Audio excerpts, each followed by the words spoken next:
Kicking off the list at number 10, Hush. Dr. Thomas Elliot was a childhood friend of Bruce Wayne's. Their upbringing, however, is just a touch different.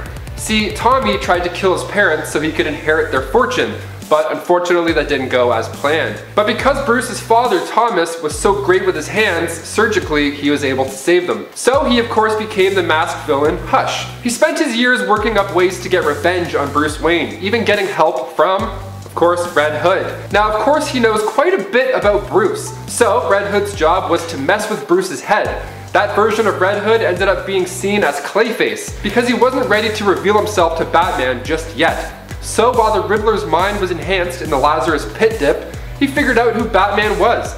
But of course Jason Todd gave him confirmation. And before we go on to number 9, if you haven't already done so, make sure to hit that like button, because it helps us out here at the studio quite a bit. Now moving on to number 9, Joker Beatdown.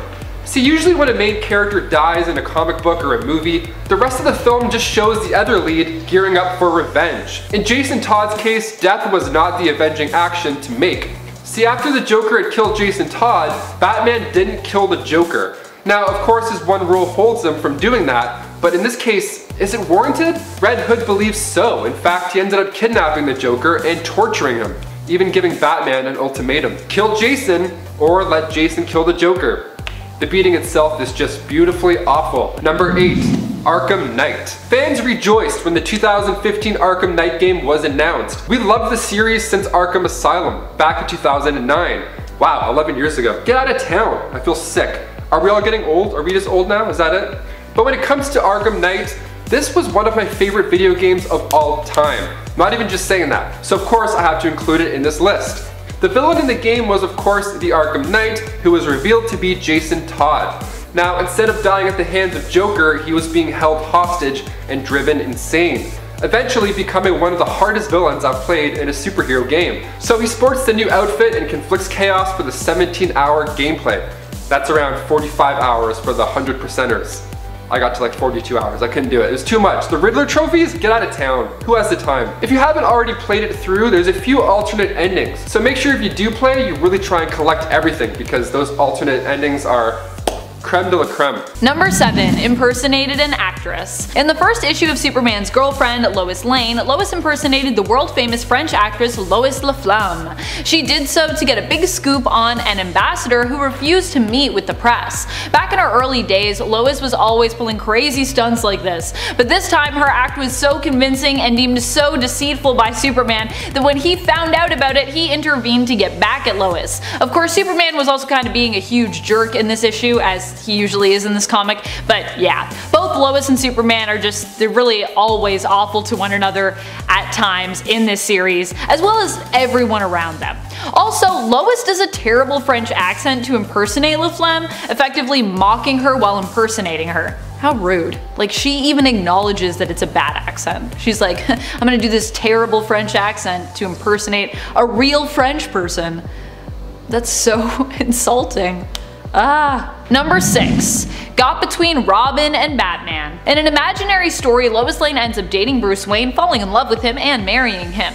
Superman, nor Clark Kent, refuses to get in between them, as he feels that marrying Lois would actually put her in too much danger. So he's like, I guess I'll just let this happen, I guess I'm fine with it. Super not fine with it. Which is the same excuse actually that Superman feeds Lois for years in the comics, while she remains weirdly obsessed with him and marriage.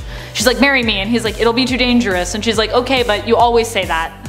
Give me a better excuse.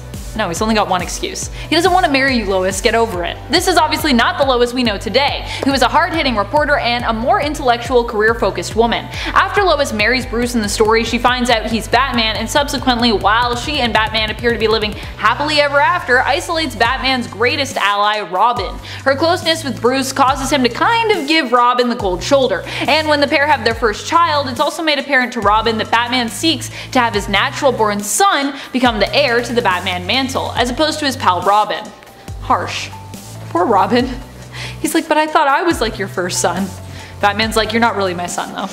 You're just a kid that lives with me. Don't get too attached. Number 5. Poses as a man's dead wife. This story, in all, was pretty awful, but also Lois did help in a weird way. First of all, Lois is sent on a journalist job by Perry White to go undercover to get the scoop on a famous horror film star, Carlos Floyd, and his new wife, Edna Van Cleve III. Lois and Clark are both sent to pose as a maid and a butler respectively on Skull Island, where the new couple have just moved. Also, just all of these stories where they're like, we're just gonna pretend to be someone to like infiltrate and get a story because people don't want to talk to us. I'm like, this is bad journalism. Like, I don't think you're allowed to entrap people like this. However, Lois starts to suspect that Floyd may have killed his new bride while she is there, but is making it appear as though she is still healthy and alive for some reason. She dresses up as his dead bride in order to spook him and hopefully prompt him to confess his guilt. However, it turns out that Floyd actually isn't the guilty party. It was Sydney Willis, Edna's lawyer, who was to blame. In fact, Floyd had been making her appear alive in an attempt to catch the true culprit. So he was trying to actually do that with his whole thing. Fortunately, Lois also aids in this and Willis is apprehended and confesses, but this was a pretty risky move on Lois's part. Like, she was just like, I'm pretty sure he did it, so I'm gonna traumatize this man. And I'm sure it was somewhat traumatizing for Floyd to see her impersonating his wife in the photo that he captured of her until all of this was revealed. And he found out that his wife, you know, wasn't like a ghost trying to haunt him. Be disturbing. Number 4, ruined a space rocket launch. This is a wow one. I can't believe this happened. As I said earlier, Lois always is so determined to get that scoop. She'll just do about anything. When it comes to reporting on a space rocket, that means faking a fainting spell in order to find a way inside it prior to the launch. No one was allowed inside the rocket, but when she fainted, apparently this was the only place she could be taken to rest. Would like to question if this makes any sense. I'm just imagining that one guy at the launch site just carrying her all the way up the elevator and the flights of stairs to put her in the rocket. Like, that's a long way up you have to go, my friend. Surely there's gotta be like a car or something nearby that they could have put her in. But no, apparently the rocket is the nearest place for her to be safe. Also, you shouldn't even be putting her in there. Whatever, it's fine, it happened. Anyways, once inside, Lois basically stretches out, examining the interior and marveling over how successful and smart of a reporter she is for managing to get inside the restricted area of the inside of the rocket prior to launch. Now, she accidentally hits a little gadget, causing the rocket to fire up before its scheduled launch time, which is actually supposed to be in 2 days. So this is a really early launch. Superman once again uses Lois's mistake as an opportunity to teach her a lesson, which is also pretty awful once more. But Lois also probably cost that space exploration team tons of money. Like, space rocket launches are expensive, girl. What are you doing? Number 3, tried to kill the Kents. In Blackest Night Superman, Lois Lane of Earth 2 was resurrected as a Black Lantern and was sent to kill the New Earth Kents. She wasn't successful, fortunately, and she wasn't the one pulling the strings behind this master plot, but this probably is one of the darkest things we've ever seen Lois do. In the end, she is one of the Lanterns to join up to take on the JSA. She ends up having to fight Power Girl, who to her was kind of like a daughter, so this is all pretty dark. Number 2, Earth 3. Everything the evil version of Lois Lane from Earth 3 does is pretty dark. The Earth 3 version of Lois is the villainous hero, Superwoman. She has had multiple affairs and thoroughly enjoys using her lasso of submission to enslave those who oppose her, and even those who don't oppose her. She just likes enslaving people with a lasso. At one point when she is pregnant, she tries to convince both her partners Ultraman and Owlman that they were the father, manipulating them in order to turn them against one another. In reality, the baby wasn't even either of theirs, but was actually from a relationship she had with Alexander Luthor, who was technically the crime syndicate, her league of villainous heroes, enemy. Basically, this version of Lois is all about manipulating others in order to satisfy her own selfish desires. Number 1 was racist. Yeah, this story was bad. It comes to us from the issue of Superman's girlfriend Lois Lane 106, which honestly feels like it should be older based on its tone, but it's actually from 1970 if you can believe it. So this story is only 50 years old, and yeah, it's not good. And it also is not aged well at all. Lois is attempting to win a Pulitzer and wants to write about the plights of those living in the Little Africa borough of Metropolis. However, Lois finds no one in Little Africa is willing to talk with her because she is white. So she comes up with a way of getting around that. She asks Superman to use his Kryptonian tech, the Plastimold, to temporarily change the color of her skin, turning her black for the day. Yeah, and it's worse than you think, trust me. One of the worst parts of the story is when Lois asks Superman if he would still marry her if she remained black. Superman does not answer the question but follows it up instead with another question about if she's really asking him that question. An alien, a universal outsider. Is this supposed to be Superman basically saying yes without actually saying it, or is he just trying to avoid the question? Either way, it's not a good look for you, Superman. Lois also responds by calling Superman the right color. Wow, just a million times yikes. Definitely the darkest timeline here. This is like such a bad story. Number 10 was tricked into making out with Ra's al Ghul. In the Batman Beyond series, Ra's ends up having to face mortality and jump ship when it comes to his body when it becomes so broken that the Lazarus pits can no longer heal him. He decides to take Talia's body for his own. Not content with being in the body of his daughter, a woman, he comes up with a plot to get Bruce's old body, which he then plans to make young again using the Lazarus pits. This plan involves Ra's posing as Talia in order to seduce an elderly Bruce Wayne, making him believe that Talia has found the secret to youth and wants to share it with Bruce so they can be together. Oh, how sweet. This plan also ends up involving Ra's and Talia's body though making out with Bruce, which was not something that Bruce signed up for, especially when he finds out, wait a minute, so when I was kissing Talia, I was kissing her dad? Ew. What? What? So crazy. Number 9. Losing his fortune. While we haven't explored the full ramifications of this blow yet, it's likely going to end up being a doozy. Everything that Batman has become was all because of his fortune, and over the years and Tynion's run, he's also become more and more reliable on his utility belt and his fancy gadgets. Batman might just be a man, but his billions have backed him up time and time again, acting as a stand-in often for his lack of superpowers. So what happens when Batman loses all that? In Joker War, Batman was targeted by the Joker and his new number 1, Punchline. He lost his money and for a while his sanity thanks to Punchline's specially formulated Joker venom. TM. This made it hard for Batman to regain control of Gotham, but not impossible. In the end, he realized he needed help and reached out to the Bat family, who helped him regain the city. After Joker was defeated, Bruce decided to let Lucius Fox keep the money as a consolation and a reward for all the years of hard work, as well as, some payment for his time being tortured at the hands of Punchline and the Joker, which was pretty terrible. Honestly, Lucius, you deserve that money. Lucius accepted this offer but told Bruce he wanted no more part of helping him with Batman. Lucius Fox was opting out of that crazy world, so if Bruce wanted to continue, he was on his own. No millions and none of Fox's fancy tech. It'll be interesting to see how much this sets Batman back and how he fights to overcome this challenge. Before we move on, just a quick reminder to click that like and smash that subscribe if you haven't already. Go on, do it, and let me welcome you to the top 10 nerd family! Welcome, welcome, welcome, confetti balloons. Number 8. Bane breaks Batman. This is a pretty terrible one, and yet it's not even the worst point, especially considering Batman did eventually heal and return from this.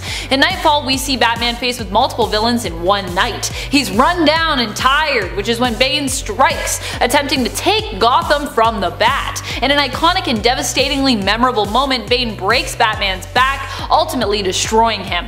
Fortunately, Bruce would recover and return as Batman, but he would need someone to take over for a time. That someone ended up being Azrael Jean-Paul Valley, and passing that mantle on would also lead to some other problems later on for Bats. Number 7. The Last Crusade.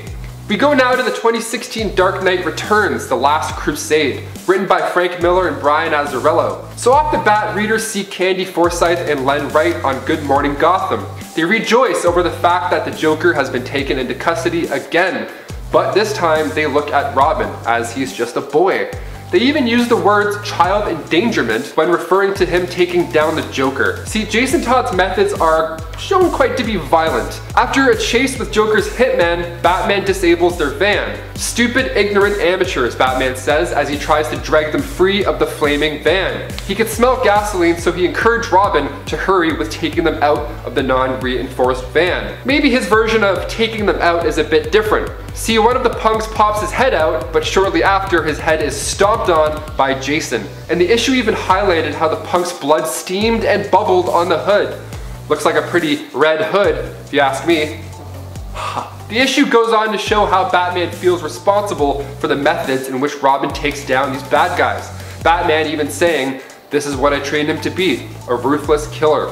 And this is when Jason decides to handle some Joker business on his own. Number 6. Philippe Garzona's death. In Batman issue 424, The Diplomat's Son, we see Robin take matters into his own hands. Ranked number 28 in Wizard magazine's list of 100 best single-issue comics since you were born, The Diplomat's Son has one of the darkest title page illustrations I've seen. So we see a not-so-smiley Robin pushing somebody off of a building.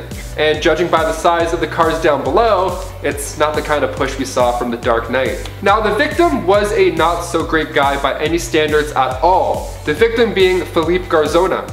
See, after avoiding a sexual assault and battery charge, a lot of readers actually enjoyed Philippe's fate, considering how bad this guy is. After Philippe fell to his death from his penthouse suite, Batman swoops in and asks the pressing questions. Did he fall, or was he pushed? And Robin simply replied with, I guess I spooked him.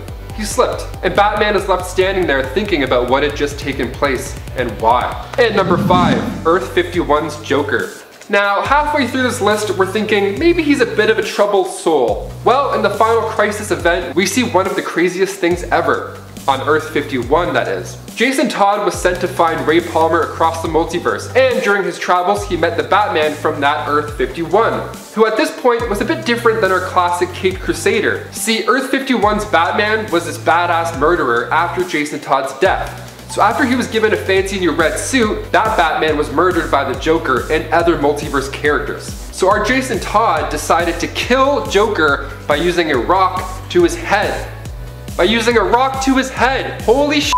I mean, in all fairness, he was laughing at that Batman's dead body, so kind of warranted? I don't know. It's a rock. Number 4, Jason and Grayson. Following Infinite Crisis, DC released a comic in 2006 titled 1 Year Later, which, as you would guess, shows where our heroes and villains are exactly a year afterwards. So Dick Grayson moves to New York, and then he sees that Nightwing is there. And he's taking care of criminals. Like taking care of them, you know? With a little side of death in there, just sprinkled in, you know, just some punches and some death. The suited up Dick Grayson is then approached by the fake Nightwing, who turns out to be none other than our Red Hood, Jason Todd. So of course they scrap it out and Dick Grayson is knocked off a building, with Jason Todd of course preaching how much more the city of New York liked his take on the Nightwing mantle. The pair end up fighting again for the second time and Jason Todd wins again. The two ends up teaming together, but seeing Red Hood steal Nightwing's mantle and kick some serious ass, that's one for the books. Number 3, he stole some tires. Jason Todd was given a darker origin after the Crisis on Infinite Earth storyline. This time we see him introduced to Batman as a criminal, which does make a lot of sense considering the horror stories I just told you about. So Batman catches him while he was stealing tires. Doesn't sound too bad. I mean, now's the time for winter tires to be put on anyways. No, these tires belong to the Batmobile. Yikes. So Batman wasn't too upset. In fact, he was kind of impressed. See, the Batmobile isn't an easy target. I mean, there are security systems in place to avoid a situation like being left with no tires at the beginning of a mission, which would be hilarious. This got the attention of Batman, unfortunately. Who knows, if Batman didn't catch him, maybe he would have turned out differently. Maybe he would have had a different upbringing. Just like as a petty thief rather than, you know, Red Hood. That would be a great alternate issue though. Batman's like, I'm on my way, and then he just sees this car with no tires. He's like, okay, I'll be there in like 42 minutes. Damn it! Number 2, Robin vs. Robin. Imagine getting dumped and your significant other dates somebody that's just like you but better in all the right ways. Isn't that brutal? And to make matters worse, imagine if you saw them and they were wearing your clothes. Like, what if this dude had on your hoodie? That's crazy. The disrespect. So after Jason Todd's return, he of course was not a fan of the new Robin, Tim Drake. And to show who the real Robin is, Jason decides to beat the hell out of Tim Drake. He even took down the other Titans in the process. Even though Tim may be the better detective and better trained than Jason, anger really is something else. And finally at number 1, the Poison Prison Blues. So while Tim Drake held the mantle of the Caped Crusader, Jason Todd was being held in Arkham Asylum. In Batman's words, it was for his own protection. So after explaining to Batman that he had passed all the tests numerous times, the psychological tests, he was transferred to a regular prison in Gotham. Now at this point, there's tons of criminals that want a piece of Jason Todd. Jason decides he's had enough of the incoming threats and poisons the cafeteria, killing 82 and sickening about 100 more. That's one way to take out all of your haters, geez. It kind of reminds me of that scene from Watchmen with Rorschach. Kicking off the list at number 10, making weapons. Now, of course, we see Tony Stark as the genius billionaire playboy philanthropist, but how exactly did Tony end up with all that cash money? Well, in the MCU, it is shown that Tony is running his father's company, of course being Stark Industries. Founded in 1940 by, of course, Howard Stark, the company is the best at what it does, that being selling innovative weapons to the United States Armed Forces. Ooh! Now, after being kidnapped by the 10 Rings and seeing the damage that his weapons cause in an up-close and very personal way, he of course seized all manufacturing of the weapons division. But the damage is done. It is later revealed in Avengers Age of Ultron that one of his Stark Industries manufactured missiles killed Wanda and Pietro Maximoff's parents. Not cool, Stark. Not cool. Number 9. Hulk's field trip. In the MCU, the Hulk leaves the Avengers and the planet for that matter. See, after tossing Ultron out of the Quinjet, the Hulk lets himself fly away on autopilot, perhaps feeling that he's done too much damage and that his presence is causing more chaos than comfort. Well, in the comics, that basically happens, but it's done with haste. And it's done by none other than our very own Iron Man. So the Incredible Hulk issue 92, titled Planet Hulk, starts off with Reed Richards and Tony Stark talking to a monitor, and that monitor is sending footage to the Hulk in the ship. They explain to the Hulk their trick, which was to send the Hulk away while he was already in space for a previous mission with Fury. They say they've picked his destination very carefully, which is this lush planet full of vegetation and game, no intelligent life forms. Sounds pretty easy breezy for a creature like that, only of course he ends up on Sakaar, which is not that planet. It's very different. He's actually forced to become a gladiator and fight for his life. Now, the Hulk is out of the picture, right? Mission accomplished, we did it. Pew, gone, get that guy out of here. Wrong. Sakaar ends up being destroyed and the Hulk, well, he's got some names to scratch off his get even list. So he heads back to Earth to find the Illuminati and seek revenge, including on Tony Stark. Number 8, he faked his own death. Iron Man issue 284 has quite an interesting cover. It shows Tony Stark wearing a suit, but like a boring kind of suit, in a casket. Ooh. And the text at the bottom of the page reads, "The death of Anthony Stark." It shows all these superheroes mourning the loss of their friend and fellow Avenger. Even Dr. Doom is like, ah yes, let us drink to the memory of a worthy opponent.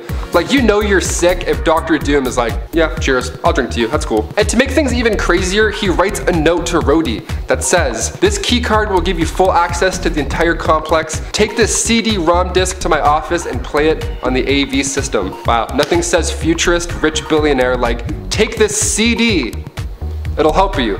Okay, you have to like wipe it off first. Put it in. So he puts it in and clicks play, and it is pretty awesome. It shows Stark explaining that somebody has to carry on for him. The world needs an Iron Man. And bam, you see a suit made just for Rhodey. What a moment. Tony continues to say that Iron Man was the greatest thing that he's ever invented, and he doesn't want it to die with him. Fair. I mean, it's pretty overwhelming for him though. I mean, all that responsibility of being the new Iron Man, plus mourning your best friend, plus figuring out how to run a company, that's a lot of So finally, he suits up and it's epic. Iron Man lives again, but it turns out Tony wasn't actually dead at all, rather just under cryogenic stasis until a scientist sorted out his spinal software problems. Ha! Gotti! And number 7, he created Ultron. Ultron can't see the difference between saving the world and destroying it. Where do you think he gets that? That line is said by Wanda Maximoff in Avengers Age of Ultron. So Tony has created some amazing stuff. All of his suits, his innovative tech. Barf? Barf? That's the greatest thing. This dude knows what he's doing. But what if he created a supervillain? Ooh. So we find Tony and Bruce working on Ultron, right? Or just the idea at this point, rather. See, Tony had this idea since Avengers 1 that if he could create a suit of armor around the world, it would be a safer place, or rather create a robot that kicks ass, essentially. Something that just takes care of threats while the Avengers, I don't know, read a book, relax for once in their lives. Of course, one of the main elements helping them achieve this goal is the return of Loki's scepter. They think by studying the central power unit of the scepter, which ended up being the Mind Stone, one of the 6 Infinity Stones, they can finally solve this puzzle and be safe. Tony ends up accidentally infusing the consciousness from the Mind Stone into this evil, jealous killer bot that mirrors many aspects of Tony Stark. So Ultron immediately starts to learn about what he is and who the Avengers are, and with his brain being the super AI, he decides they've all just gotta go. And by the end of the movie, we have a horribly damaged Sokovia with roughly 177 deaths. One of those deaths being Charles Spencer, a young American engineer killed in the final fight. Charles's mother ends up confronting Stark in Captain America's Civil War, which ultimately leads to, drum roll, number 6, Old Man Logan. Now, we were all delighted to see an R-rated Wolverine story finally on the big screen with the release of Logan back in 2017. This was loosely based on the story Old Man Logan, written by Mark Millar and Steve McNiven. The film had Logan in the spotlight alongside Charles Xavier and Caliban, and is one of my favorite movies ever. Not even superhero movies, like just as a movie in general. Hugh Jackman is chef's kiss, so good. But in the comics, the story has moments that are even darker than what we saw, believe it or not. Like how about a Hulk gang, for starters? That's right, so in this storyline we find the Hulk as one of the few remaining superheroes on Earth. Now at this point, Banner had decided to breed with somebody like him. Maybe just a little bit too much like him. Like, I don't know, say, his cousin? Yeah, his cousin. So him and Jennifer Walters had an offspring and referred to them all as Hulk Gang, which is a sick nickname for your little ones. Now, if you think that's already twisted and wild, the Hulk Gang actually killed Logan's family. Why? Well, they were bored, of course. What else do you do when you're bored? Do you watch these videos, or do you just murder Wolverine's family? Today you did the right choice. So Wolverine went to exchange a few words with the man, of course, and Hulk ended up swallowing Wolverine whole. What a jerk. Don't worry though, Wolverine used his claws to get out in a rather messy way, killing Papa Banner in the process. Number 5, Statue of Liability. We go now to the Incredible Hulk issue 299. So after the Avengers and everybody decided, hey, the Hulk can finally control himself, let's all be nice, let's give him a statue, reward the man. He earned it. Earth's mightiest hero, we love this guy. Yeah, he's on lunchboxes, so nice. Then in comes the villain Nightmare to ruin the day for the rest of us. So he taps into Banner's subconscious and makes him resort back to the monstrous, uncontrollable ways that he used to be. Again, kind of like when Wanda was messing with his brain in Age of Ultron. So he grabs a statue that was made for him and then just hucks it at Thor. That's hilarious. Like, hey, happy birthday, thanks. Ugh. The Hulk even beats up Banner's girlfriend named Kate Waynesboro, not to be confused with the Wayans brothers. So next time you give your friend with anger problems a statue, just make sure they can't throw it at you. And number 4, train problems. Have you ever been commuting to work and you think, oh, what's taking so damn long? Why isn't this train going anywhere? Well, in a world where these beasts exist in real life, the usual traffic jam would have most civilians' palms sweating. Like if the Avengers were real today, like in our world, I'd be afraid all the time. So many villains, so many problems all the time. Like if I heard a balloon pop in the other room, I'd be like, is it Loki? Are we good? Am I dust? What's going on?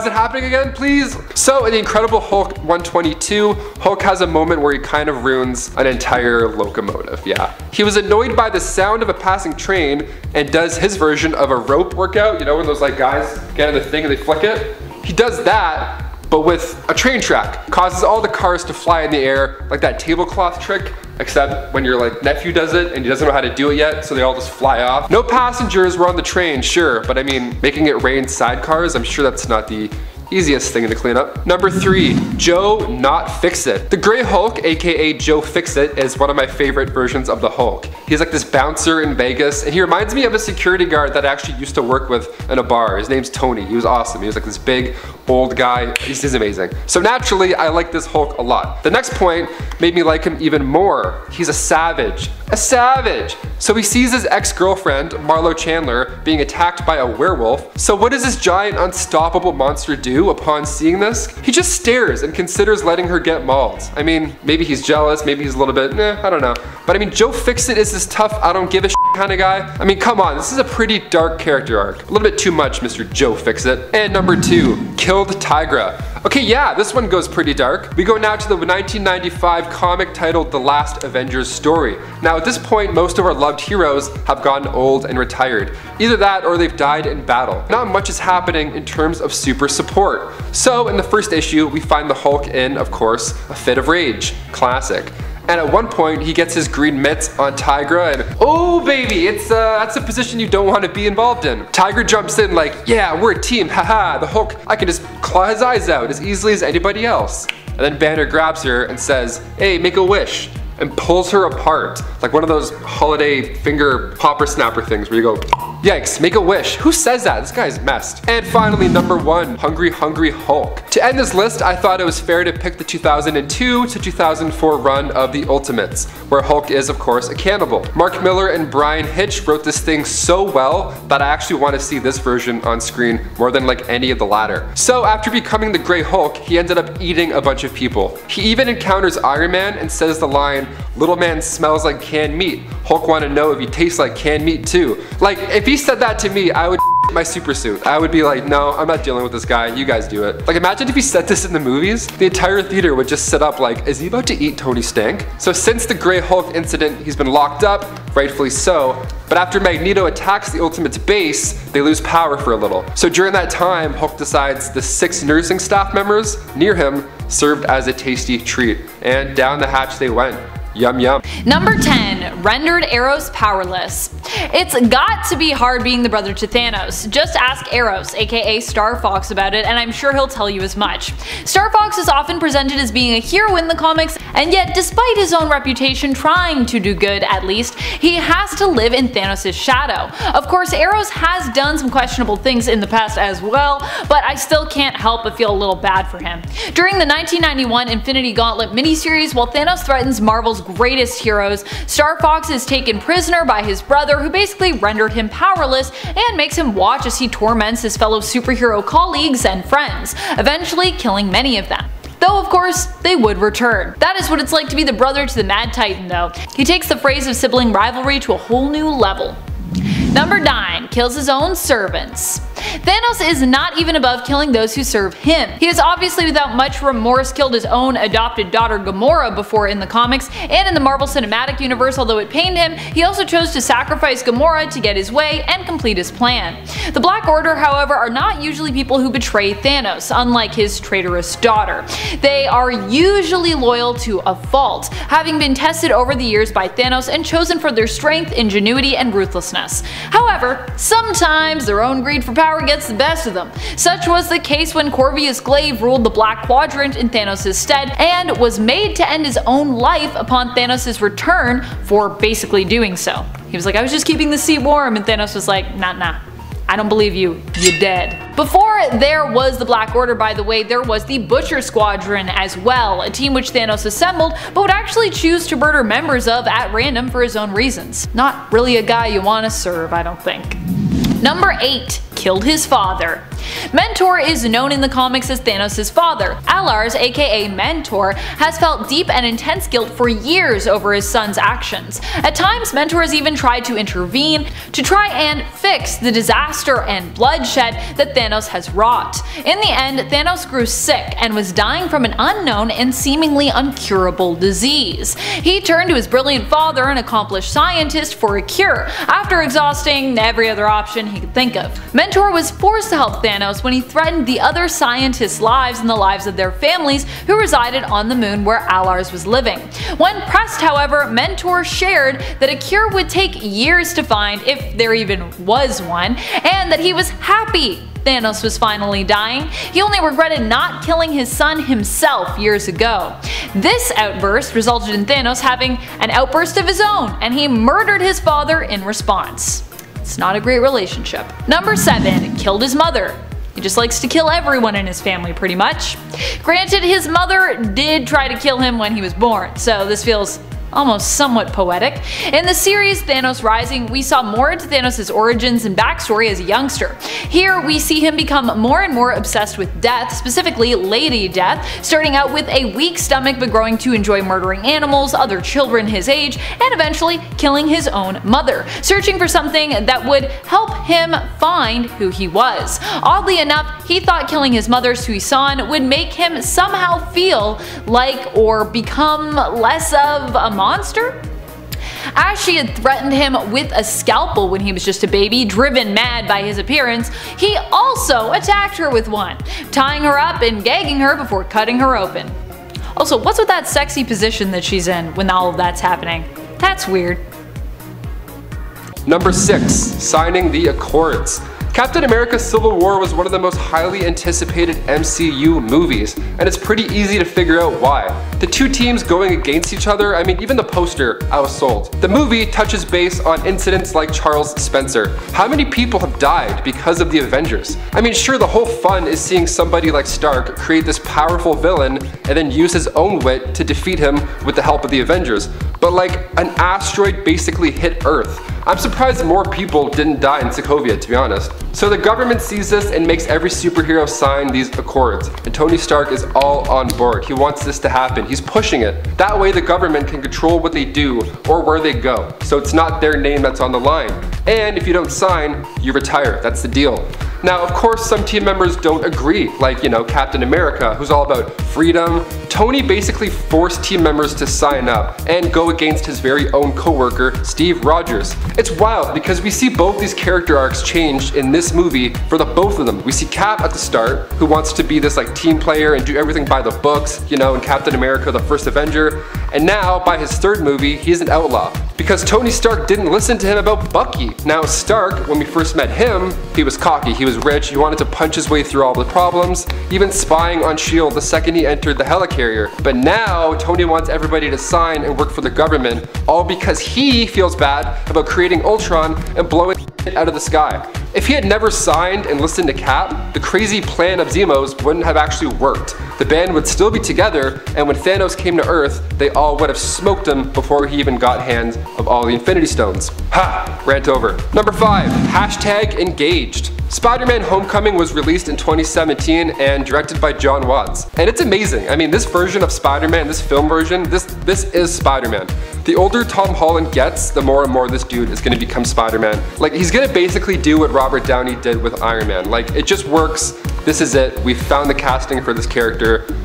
Done. Good luck to anybody else who wants to replace these guys. So one thing I hated about Spider-Man Homecoming was the very end of the movie. So Tony has this plan to introduce the world to Spider-Man, the newest Avenger, even showing him this fancy new Iron Spider suit as part of the pitch. Peter Parker, being all coy and smart, thinks that it's just a test and politely declines the offer. He says he would rather be a friendly neighborhood Spider-Man just to chill out, you know? So Tony reacts in a great way. He's all for it. He's like, yep, protect the little guys, I gotcha. And then after Peter walks away, we see Pepper Potts emerge from behind him, and in the background you can see all of these reporters and spectators. He really was planning on introducing a new Avenger. Also, after the events of Civil War, really?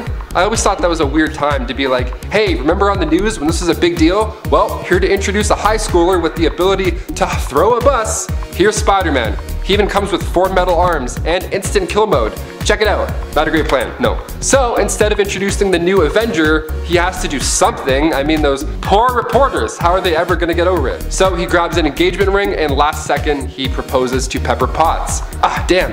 That's not a bad trick to have up your sleeve. Like, ah, damn, I forgot my school project. Maybe I'll just propose to somebody in class instead. That'll distract them. Number 4, address showdown. If there's somebody that wants to kill you, odds are you're just gonna stay away from that person, right? Like, you don't just give your address out to the public, let alone, I don't know, a terrorist. So after Happy gets put in the hospital due to one of the Mandarin's attacks on the Chinese theater, Tony Stark decides he's got a few choice words for the man responsible, the Mandarin. Iron Man 3 of course didn't go so well with fans, given that the villain was just a fake out, and a fake out that people were actually really looking forward to seeing. I mean, the Mandarin's one of the coolest villains ever, and instead we got not the Mandarin. We got like a guy who turns red. But in his message to the Mandarin after visiting Happy in the hospital, Tony says how he's not afraid of the Mandarin, and he in fact should just die.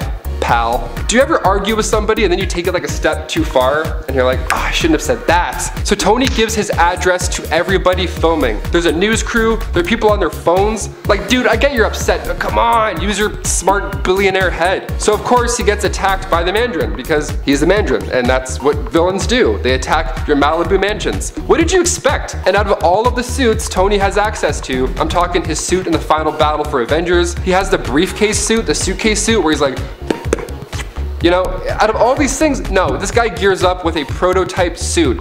And of course he gets wrecked. That attack sets up the entire film. Could have easily been avoided if you just didn't give your address out on the news. Silly man. And number 3, Superior Iron Man. So we go now to issue 1 of Superior Iron Man. The issue itself starts off mirroring the tech in Iron Man 3 in a way. Tony can control his suit and fight inside of it, but he's not actually in the suit. He's actually laying in a pool, sipping on margaritas. So his new Extremis armor was fascinating. So much so that Tony released it as like the smartphone app. Now this app allowed people to change their bodies using this virus, becoming however they wanted. And it was great, but then Tony does the ultimate power move and says that the app was actually just a free trial, and in order to continue using it, you have to pay 100 smackaroos a day. Honestly, that's not a bad deal. I would pay that to become Iron Man, definitely. I'd be broke. You know what I would do? I would actually pay for the app, and then use the suit to rob banks, and then use that money to pay for the app. I'm a villain. I guess I just realized I'm definitely a villain. Just said it out loud, there we go. Number 2, Bad Armor. In the Age of X limited series released back in 2011, we find Tony Stark in a rather odd predicament. See, at this point in the series, issue 2 I believe this happens, Tony is infected with this virus that is bonding him to his suit. You ever get like a piece of your sweater stuck to an arm hair and you're like, oh god, what's going on? And then you pull it and you're like, whew, that was close. It's kind of like that, except, you know, way worse. He's even going by the name Steel Corpse, which, I mean, as far as names go, it's pretty good. It's pretty fitting. Now, at this point, he was a mutant killer. It's a long story, but basically when Iron Man went to stop killing these mutants, in like the turning point of the comic, his suit, which was now literally part of him, started to control him against his will. And it's super scary how it looks on the page. Like, he looks so different and sick and gruesome. His body's not doing well at all handling the merge. So his armor starts to take aim at a group of mutants against his will, and he freaks out, begging Captain America to save them in a rather dark way, if you know what I'm saying. So Cap then takes out Iron Man with a shot to the head. Nice move. A little late, I would have done it sooner in this series, but definitely a good call. And finally for number 1, Demon in a Bottle. So the classic storyline that was actually the center of attention for Iron Man 2 back in 2010. So in this movie we find Tony Stark, and at this point the arc reactor in his chest was powered with a palladium core. So time plus usage of the Iron Man suit equals poison. Not great. So we see Tony's life being ran down to the ground. We see his mental health start to decline, and at Tony's party he's hammered, he's peeing in his suit, and then to see a drunk superhero like Tony Stark acting like that, it wasn't random. This idea didn't come out of nowhere. The idea was loosely based on the Demon in a Bottle storyline from the comics. See, this character arc begins with Iron Man issue 120. We see Tony just slamming drinks. The opening shot, we see like 3 mini bottles of gin, and then Tony orders more. And the flight attendant's like, hey, how about a magazine, because it's the middle of the day? And Tony responds with, nope, I'll do another martini. She even tries to cut him off. She tries to cut off Tony Stark. You know how fat that tip would have been? She says, sir, you've had like 3 already, are you sure? And he's like, yes ma'am, I am. Stating that he's drinking for 2, the other of course being his Iron Man persona. That's a lovely sign right there. What happens when you have a superhero who loves slamming martinis? Well, you get Tony flying through the air drunk, spreading toxic fumes all over a crowd. The drunk tank himself even cheated on his girlfriend Bethany. Not cool. The alcohol addiction was of course put to the side for the MCU storyline, thank God. Like, imagine if Tony tried to snap his fingers but he was too drunk. He's like, and I'm so hungry. Can we go home, please? Like, I gotta eat junior chickens right now. Kicking off the list at number 10, Superman's Secret. Ooh. So in Superman issue 300 back in 1939, we see the front cover of this issue, and it shows in big text, revealed at last, the startling secret of how Superman fools the world with his Clark Kent identity. And you see Superman on the cover like, wait up, look at my face. Do you believe me? He's on point, like he's very aggressive. He's like, I'm Clark Kent, look at my face. It's basically what we've all been thinking when we see this guy in his disguise. The whole issue is about how dumb the glasses disguise is. And it's pretty funny at first. But the thing that sucked was that he explained how his glasses are made from Kryptonian plexiglass and how that intensifies the low-level hypnotic effect. So people see him as Clark Kent rather than Superman. So he can be dressed in his gear and people are like, no, you're definitely Clark Kent. I'm looking right at you. Your chest is the size of a car, but you know what? I think you're still Clark Kent. It wasn't until Byrne's 1986 reboot until this power was dropped. Thankfully. Because if they had kept that idea, then it would have made the comics where Bruce Wayne pretends to be Superman pretty unnecessary. Also, if Superman has his powers in comics or movies, that would just be hilarious. It would just be Henry Cavill at the bar in his Superman gear just flexing. then a guy pours a beer on his head while we're just staring at him in costume. That would have just been weird. That guy should have been punched out to space also. Forget about his truck being stuck in trees. They should have grabbed him and just went, gone. Number 9, One Punch Man. Superboy Prime punches through reality itself. It is one of the most talked about events in DC's comic book history, and it has fans split over the overall decision. Crisis on Infinite Earths happened and brought together all these Golden Age and Silver Age heroes into the same place. It was a move made to retcon certain plot points while setting up a brighter and certainly bolder future. So what happens when you lock Superboy Prime up in a pocket universe? Well, once he's out, he gets so mad that he punches, but he doesn't just punch a hole in the wall like your classic Kyle from high school. No. He punches through reality, creating the multiverse, bringing back the dead Robin from the 80s, Jason Todd, to life. And that wasn't the only change though when it comes to the multiverse collapsing. Like Elastigirl's resurrection, and then the other characters come back as if they truly never died. Like we had Lynx, Reactron, Ventriloquist, Scarface, and Magpie. This punch also changed some major history with Joe Chill, which I'll get into later. The numerous versions of General Zod were also replaced by just the one version.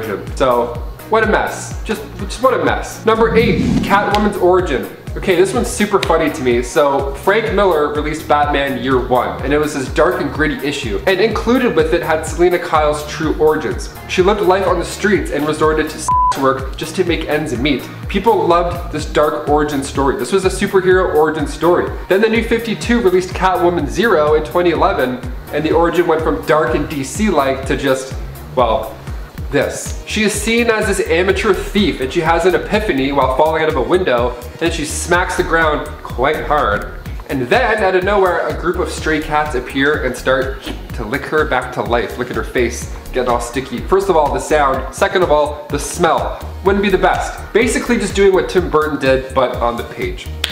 No way. And number 7, more mind games. Yes, of course, we go back to that same issue, Flash 200, where he puts forth this amazing plan to mess with everybody's mind. So now at this point, the Flash thinks, you know what, it's probably best if everybody just forgets who he is. Not too bad of an idea. So he gets some help from the Spectre and Hal Jordan. They talk it out, and Wally figures if he mind wipes everybody, all will be good. Bang bang, boom. Well, Wally ends up forgetting who the Flash is as well, for a short amount of time. So with everybody not knowing about the Flash causes the opposite reaction. There's more crime. No speedsters in the way. Hey, let's go rob some shit. And number 6, death is cool. Flash Comics issue 1, this time it's in the shape of Jay Garrick. So Flash decides it's a smart idea to go and attack a group of villains. Now at this point it's early in the comics and he's just now buckling down with the responsibilities of his new powers. So he goes, I'll go after them, let's do it. So what does he do? He ends up in a chase with a villain named Sir Satan. Cool name. And then he runs his car off the road, literally runs it off the road. Then there he was in terrible shape in the burning car, and Jay, furthermore wanting to take on the superhero responsibilities, decides not to help but to rather just look cool. Like at least collect his teeth off the dashboard first, you know? Fix his hair, maybe ask him if he needs a band-aid or two. I get it though. If I took down a supervillain, I'd probably talk some shit. I'd do monologues. I would do like Shakespeare monologues while he's burning in his car. And number 5, Prison Break. We go now to the Flash 164 from 1987, and the cover of the page shows Flash being put in the slammer. Ooh, the Flash is stuck in this mirror dimension where he doesn't exist, so there's a lot of questions floating around for the Flash. Now, instead of using his super speed to exit the station and figure out a game plan, he super kicks everybody's ass. I mean, this world thinks that all superheroes are evil. Way to prove their points right off the bat. The Flash even says, I gotta keep my cool, no matter where I am, I'm not gonna scrap with police. And then he immediately hoofs one of them in the jaw, breaking the shield guard on his mask. Number 4, ignoring a call for help. Flash 89 in 1994 Volume 2, Wally West was involved in a civil lawsuit. The plaintiff, Allison Armitage, was injured so badly while Wally was out kicking ass that she ended up having to get her legs amputated. That's how bad this ended up. Now, as if that wasn't bad enough, she said Wally West ignored her when she cried out for help. That of course caused her injury. She wanted $20 million for the whole case. Allison's lawyer was none other than the villain Abracadabra. So Wally thinks that there's something fishy going on, and the Barry Allen Foundation made an agreement that Wally can't use the Flash outfit or persona. Quite the punishment if you ask me, jeez. You're grounded, bucko. But don't worry, him and Allison come to an agreement in the next issue, but regaining the ability to walk was not included in said agreement. Now the best part of this issue has to be the court scene. The Flash goes nuts. He's asked if he did everything he could, and he's like, I'm fast as lightning. And they're like, yes, but did you do what you could? And he's like, I'm super fast though. I don't know. And number 3, killed Reverse Flash. Flash issue 324, we have the Trial of the Flash storyline, and the cover of the issue is enough to make you want to pick it up and take a peek. We find Barry as he sets for holy matrimony with Fiona Webb. Now, leading up to what's supposed to be the happiest day of your life, Reverse Flash starts leaving creepy messages for Barry. One message literally spells out in big letters, guess who's gonna kill your wife again, with a question mark that looks like a 2. Maybe he's going too fast, couldn't do it. Yeah, Reverse Flash had done that previously, but this time, he doesn't just punch him in the head a few times and talk smack. No, this time, he changes it up a bit and breaks his neck. And afterwards, Barry was arrested. The police officer comes in and literally says, oh, I don't like the angle of that neck. Like, he's like, hey, I've seen some necks in my time, rookie. That's a bent neck. I sleep on this neck quite funny, so whenever I see bent necks, I'm always like, ooh, I feel like the bent neck lady. Now, of course, it was an accident, but it still happened, and it's still pretty violent, so you gotta include it. And number 2, immobile inertia. So at the start of this video, I mentioned the name Bart Allen. Bart is the grandson of Barry Allen. Now, at this time, there's nobody like Barry or Wally to take the mantle of the Flash. He skipped the whole teenage years thing and went right to being an adult. Speedsters are wild, thus becoming the Flash for a small amount of time. Because the evil speedster Inertia, aka Thaddeus Thawne, killed Bart Allen. This evil clone of Bart Allen is responsible for him being gunned down. So when Wally West returned, he was pretty angry. But instead of killing him, he freezes Inertia, making him this sentient statue, and added to the Flash Museum, just blinking and breathing for eternity. Of course, staring at Bart Allen the whole time. Quite the punishment, I like it. I'm here for it, as the kids would say. And finally, number 1, Flashpoint. One of the biggest upcoming DC movies, and for good reason, the Flashpoint storyline, where the Flash tries to go back in time to save his mother from dying her tragic death. Not a bad idea at all. I'd probably try and do that too. This story was released in 2011, written by Jeff Johns and Andy Kubert, and starts with Barry waking up with no Flash powers. Interesting. In fact, the Flash doesn't even exist. Everything has changed. His mother, Nora, was still alive. Score! And his father, Henry, died 3 years prior. Not score. Yeah, in his own timeline, his father's actually alive. He's just in jail. There's no Justice League at this point, and Superman isn't even in the picture. The best part? And one plot point that we're most looking forward to is that Batman in this universe is actually Thomas Wayne, Bruce Wayne's father. So Bruce ended up dying that night instead of his parents. So this caused his mother Martha to go insane, and then she ended up becoming the Joker, and that's why during the opening credits of Batman vs Superman, we're all hyped in the audience because we see Jeffrey Dean Morgan and Lauren Cohen, 2 amazing actors in such a small opening scene with no dialogue. Interesting. Now, with recent news of Michael Keaton set to return in that storyline, Jeffrey Dean Morgan took to the internet and said, Michael Keaton swooped in and took my gig. Nah, I think that's super cool. Ever since Zack Snyder walked away, my whole kind of bit in that world has walked away with him. However, there's always a chat going on. God, I hope Jeffrey Dean Morgan would be the best dark Batman. Like, we've kind of been waiting for a long time. Just do it, just do it. So we shall see, fingers crossed. I think that movie's coming out June 2nd, 2022. For now, I mean. Number 10, Jean Grey was resting the whole time. After Jean Grey died as part of the Phoenix Saga, everyone was left flabbergasted. During the story, we'd seen Jean merge with the Phoenix Force, become insanely powerful, lose control over this power, become corrupted and dark, basically become a huge supervillain, and finally sacrifice herself, knowing that if she didn't, it would only end badly. Or worse than badly, because it was already pretty bad. Jean Grey, one of the original X-Men team, was dead. Or so it seemed. Later on, Marvel would want to revive the original X-Men team and bring them together on a new team and comic series called X-Factor. So Jean needed to come back to life. But hey, she was dead. So we got the added story to explain that the version of Jean that had died wasn't really her, but was a separate entity known as Phoenix. Sort of this merged thing. Wasn't really Jean. Jean herself was resting comfortably in a pod beneath the ocean, still lived, and would be able to return. Yay. Number 9. Tony Stark was adopted. Yep, that's a thing that happened. I'm just wondering if this one will show up in the Marvel Cinematic Universe. I can't deny that if we get an Arno as a result, an Arno Stark, I would actually not be too upset with that, even though this retcon's pretty weird. The reason this retcon was such a terrible retcon for Tony was that his parents and their loss always remained a great catalyst and huge emotional plot point for him. Now, of course, just because he was adopted doesn't mean that he can't still love his parents as much as he did and still be as emotionally affected by their death. That's not what I'm saying. But his parents also had a naturally born son that they hid from Tony, who was born before they adopted Tony, and he also didn't know that he was even adopted. Also, there were aliens and alien tech involved in Arno's birth, which explains why this all had to be a secret, but also it's just a lot. All in all, this revelation greatly changed the way Tony saw his parents and made their relationship more complex. And I don't know if either of those things needed to happen.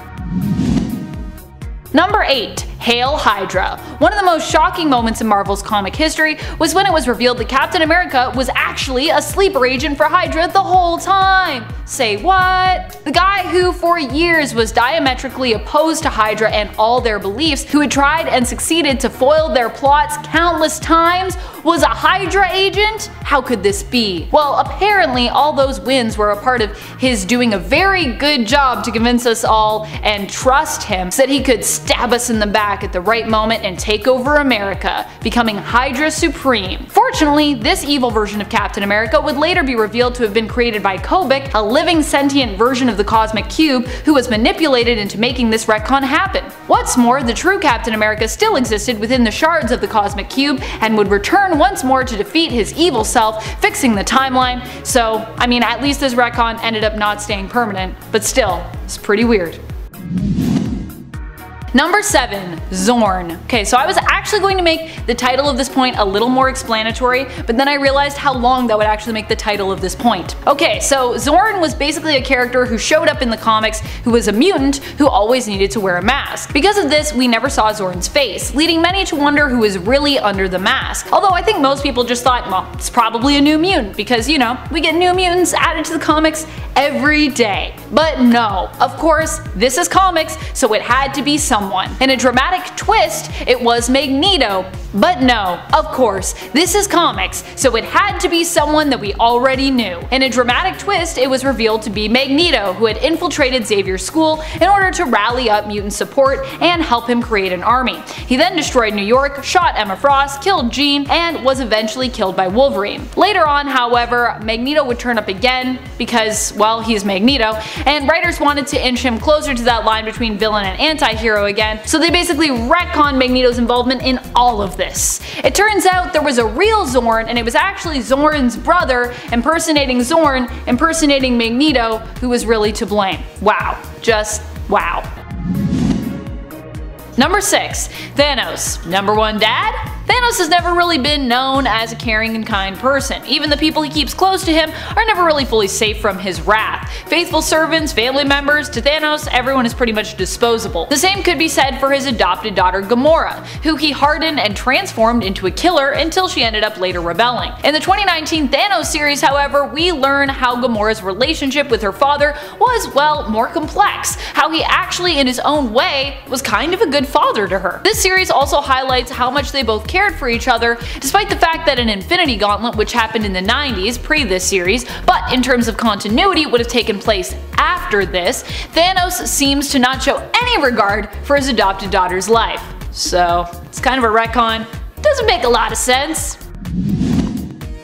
Number 5. Spider-Man's non-sister. So this is kind of another retcon that for me is similar to Nadia's. I like the idea of this character, but the whole story involving her is, well, it's pretty wacky. Teresa showed up in Amazing Spider-Man Family Business claiming to be Teresa Parker, Peter's sister. She believed she was the daughter of Richard and Mary Parker, Peter's parents, and we got a few cool adventures with her, assuming this belief to be true. She was retconned into existence, but honestly, I thought she was kind of a cool retcon to add in, so I was cool with that. However, things got weirder when we learned that the secret sister we'd never heard of till now was all a lie, and that Teresa actually wasn't who she said she was. Despite what she herself had been manipulated to believe. It was all a trick, and Mentalo had manipulated Teresa into believing it herself. It was all part of Kingpin's plan to basically lure Peter to a tomb. And we don't actually even know who Teresa's parents are now. It's still a mystery. They even manipulated how Peter saw Teresa, making her appear more like him, so she'd look more like his sister. It's weird. I wish she was actually his sister. That would have been cooler, I think. Number 4. Spider Destiny. Now you know me, I love the Spider-Verse, I love spider totems, but not all fans share my bizarre obsession with the Spider-Verse and Spider-Geddon stories and the villains known as the Inheritors. I swear I'm like the only person that really loves the Inheritors. If you also love them, let me know in the comments. Show yourselves. With these stories came a pretty huge retcon, which basically implied via learning about the Great Web and the spider totems placed within it that every spider, man, or person had a kind of destiny to become that spider person. In other words, Peter Parker didn't have a freak accident, he was actually destined to become Spider-Man. It was fate! Many fans were not a fan of this change to his origins, as they felt it detracted from what makes Peter Parker so appealing, that he's just an average kid who got a freak spider bite that gave him powers, as opposed to it being all ordained.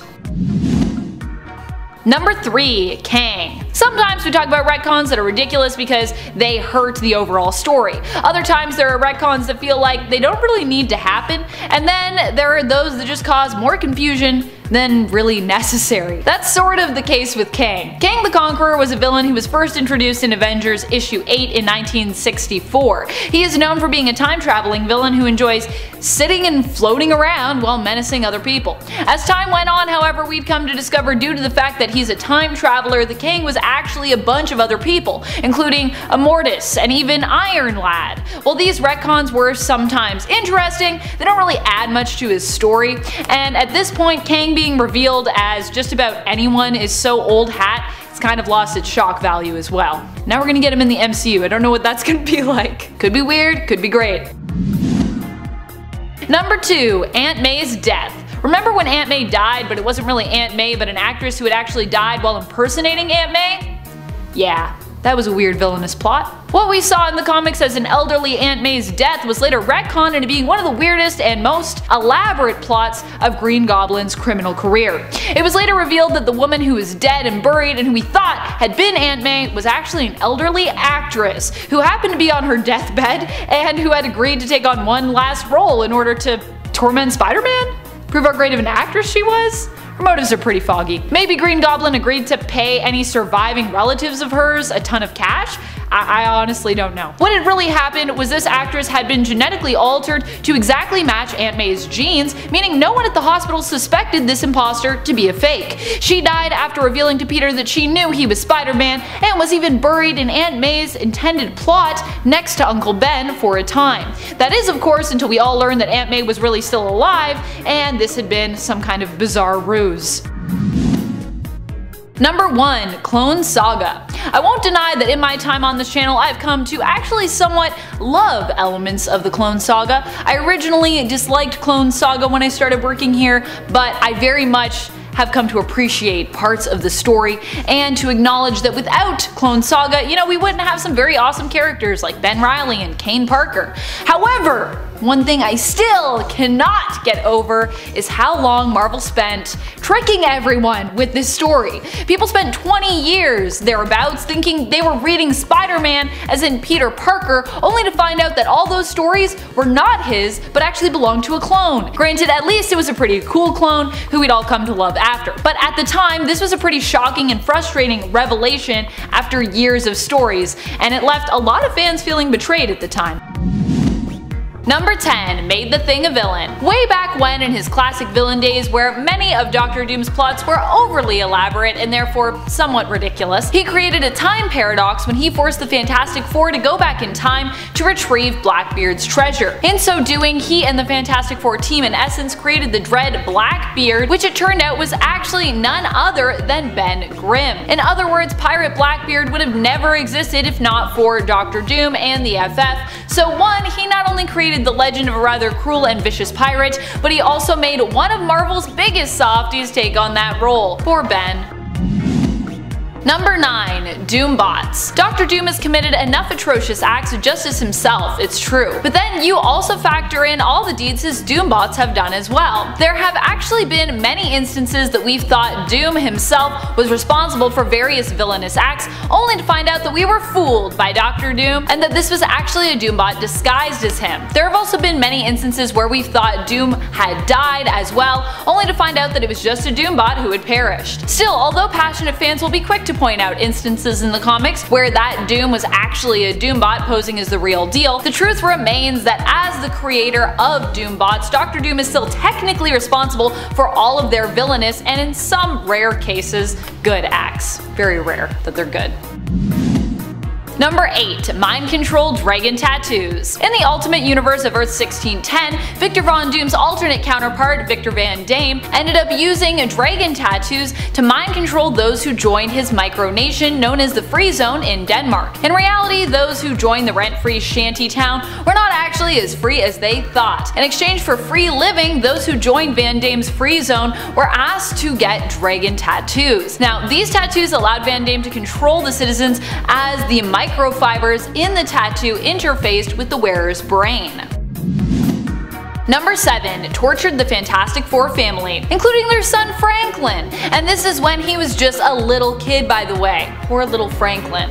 Of course, Franklin Richards is a super powerful mutant in the world of the comics, but when faced with a horde of demons, it became frighteningly clear both how horrified he was and how innocent and vulnerable Franklin still was as a child. This experience left Franklin traumatized even after the Fantastic Four family managed to escape their fate. Dr. Doom sent Franklin to hell while torturing every other member of the Fantastic Four. He forced the Thing to fight endless losing battles, set fire to Sue Richards, trapped Reed in a room filled with magic from which he could not escape, and gave the Human Torch Mr. Fantastic's powers, and then proceeded to use those stretching powers to tie him into a knotted monstrosity.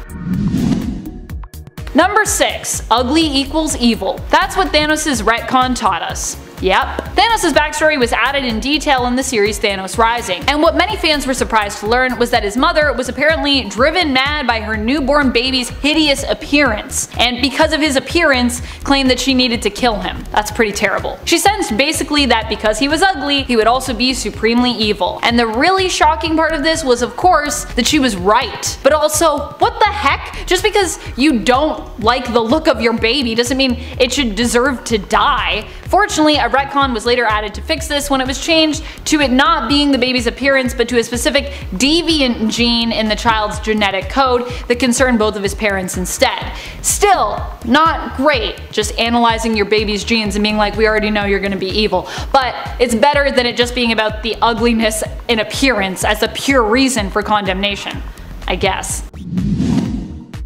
Number 5. Doom is never wrong. Some people like Dr. Doom a little too much. I'm probably guilty as being one of those people. To the point that they can't let him be flawed. Doom must be perfect. Well, while Doom may believe that, the reality is it's his flaws that actually help to make him such a great character, and also are important because they are a part of the reason for his villainous nature. Originally, his vendetta started against the Fantastic Four, and more specifically Reed Richards, years ago. When Reed tried to give him pointers on a device he was building. Reed warned Doom that it was unstable, but Doom didn't listen. The device ended up exploding because, well, Richards had been right, scarring Doom's face. Unable to blame himself due to his huge ego, Doom decided to blame Reed, and thus a villain was born. However, retcons have come into play a few times in regards to his origins as to whose fault the device exploding really was. In one retcon, it's actually implied that it's Mephisto's fault, but if that's true, then why has Doom hated Reed so much for pretty much forever? Another retcon implied that Ben Grimm possibly intentionally sabotaged Doom's machine, which is an even worse retcon because it makes Grimm, normally a very lovable character, look like a jerk. Both of these retcons help to buff out Doom's flaws at the expense of making his feuds illogical. Number 4. Peter and MJ's marriage never happened. During the story One More Day, Peter made a pact with Mephisto to ensure that his Aunt May would live. Part of this deal was also that people would forget Peter's secret identity, which was currently out in the open. Although it wasn't like a bargain part of the deal, it was just a thing that would happen. But what did Mephisto want in return for this? Peter to never be a hero again? Did he want his soul? No. No, no, no, no, no. He wanted his marriage? Mephisto wanted to take Peter's marriage to MJ, and by that I don't mean that he wanted himself to marry MJ, which would actually make, in a weird turn of events, more sense. I mean, he wanted to make it so that their marriage never existed. This was such a strange request that many were left speechless when Peter agreed, and this actually happened. What was likely really going on is that Marvel no longer wanted Peter to be married. Or Joe Quesada never wanted Peter to get married in the first place. They wanted to return to the days when Peter was flying free and single, so this story happened to erase it. Number 3. Norman Osborn and Gwen Stacy's relationship. This little frightening retcon was added during the Sins Past story. It also made Peter look like an insensitive jerk, just for good measure as well. The story here that was added in was that Gwen Stacy had an affair with Norman Osborn, a man who was much older than her at the time and who would go on to be responsible for her death. This affair resulted in Gwen becoming pregnant with twins, which she secretly gave birth to. Norman then raised these children, lying to them that they were actually the children of Spider-Man and Gwen, and that Spider-Man had killed their mother, turning them into misguided villains. This was not a retcon anyone needed, but hey, it was one that we got.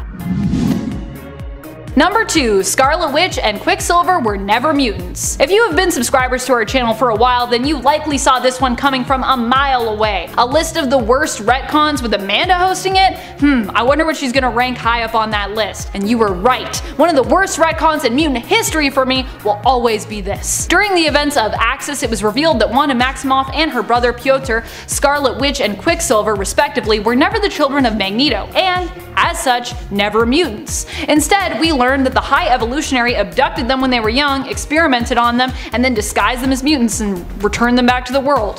Why? Well, we don't really know, which is part of the reason this is such a terrible retcon. That, and it erased years of meaningful family drama and history, and created a bunch of plot points that no longer really made any sense.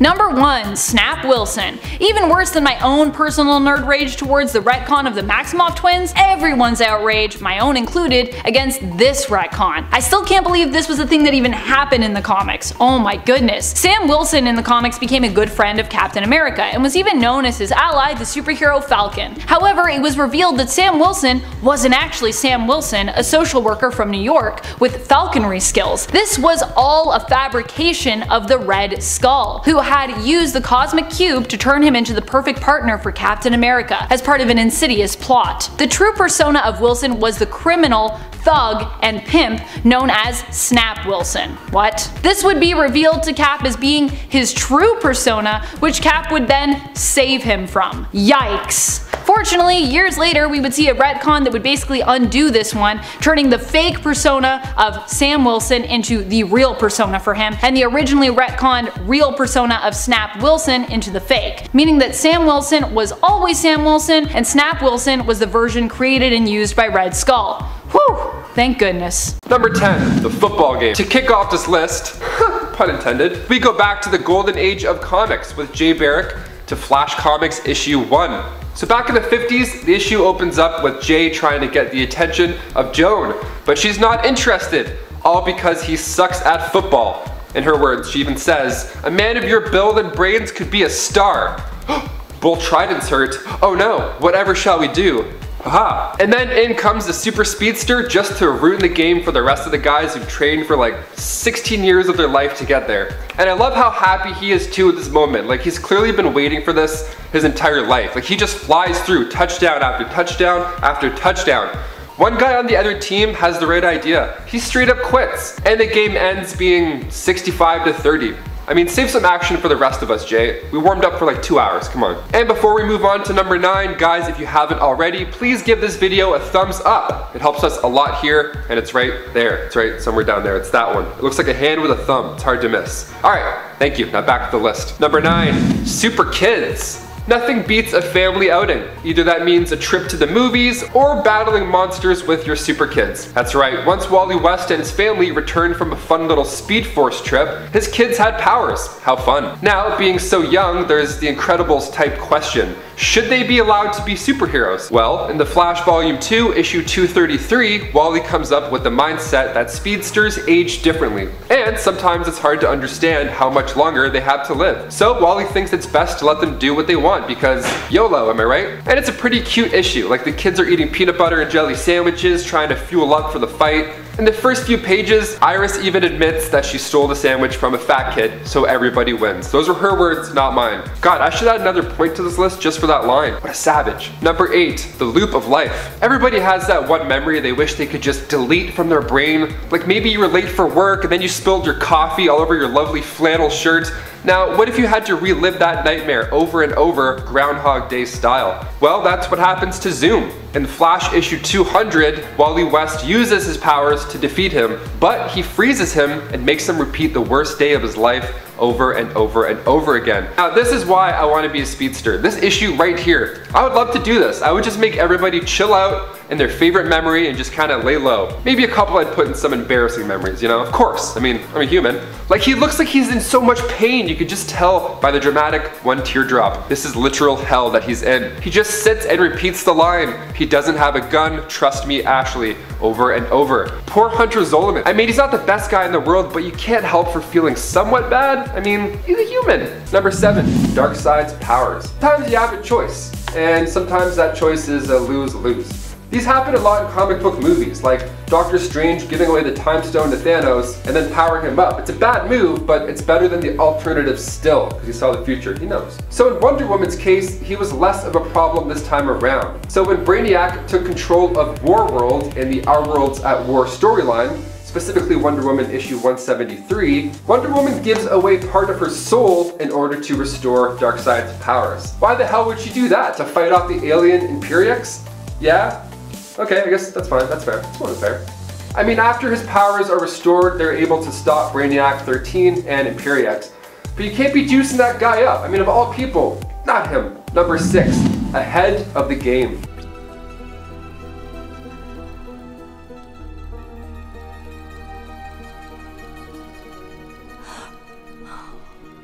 So one of the changes to reality that occurs during the Flashpoint event is when Wonder Woman and Aquaman get married. It's great.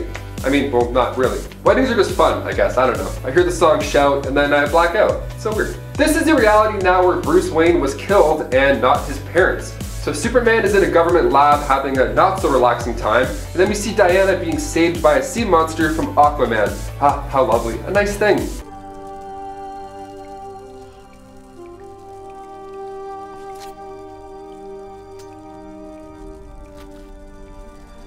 Ah, yes. Classic Wonder Woman. Nothing like getting cheated on and then having your head cut off, adding injury to insult in this case. She then pops her crown off her severed head and then places it nicely on her own.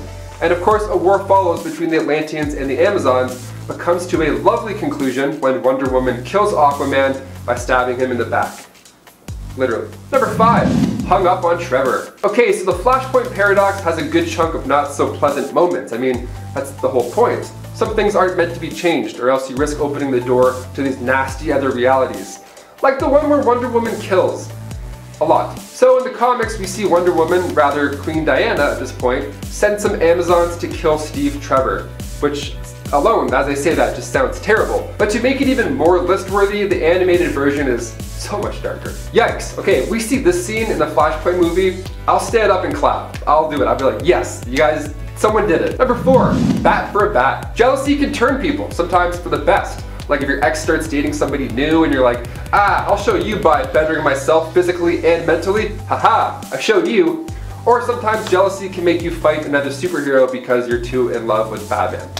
Either one. In Batman Brave and the Bold issue 78, we find Batgirl and Wonder Woman going at it, all for the love of Batman. I mean, it starts off kind of cute. Wonder Woman writes, "I love Batman" in the sky. Hell yeah.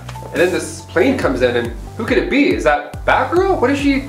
Oh, she's wiping with a lovely message. Awesome. Oh, she's writing something of her own. What does it say? "Only I love Batman, Batgirl." Nice. So Wonder Woman's like, haha, okay, hold on a sec.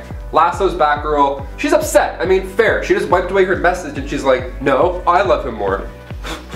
Impossible, she says. And then this is where Batgirl goes too far. She says back, "Nothing's impossible for you, you unhip chick." Wonder Woman ended up winning, but at what cost? Number 3, Hunted the Huntress. Now, when it comes to non-canon stories or alternate dark realities, sure, it doesn't really count as much. You can kind of put those away in your head and pretend like they don't exist. But these horrible actions are still done by our beloved heroes. It's hard to get over some of these happenings. It's kind of like when you have a dream your sibling is being mean to you, and then you wake up the next morning just angry at them for no reason. Like before school, they're like, "Good morning," and you're like, "Morning," whatever.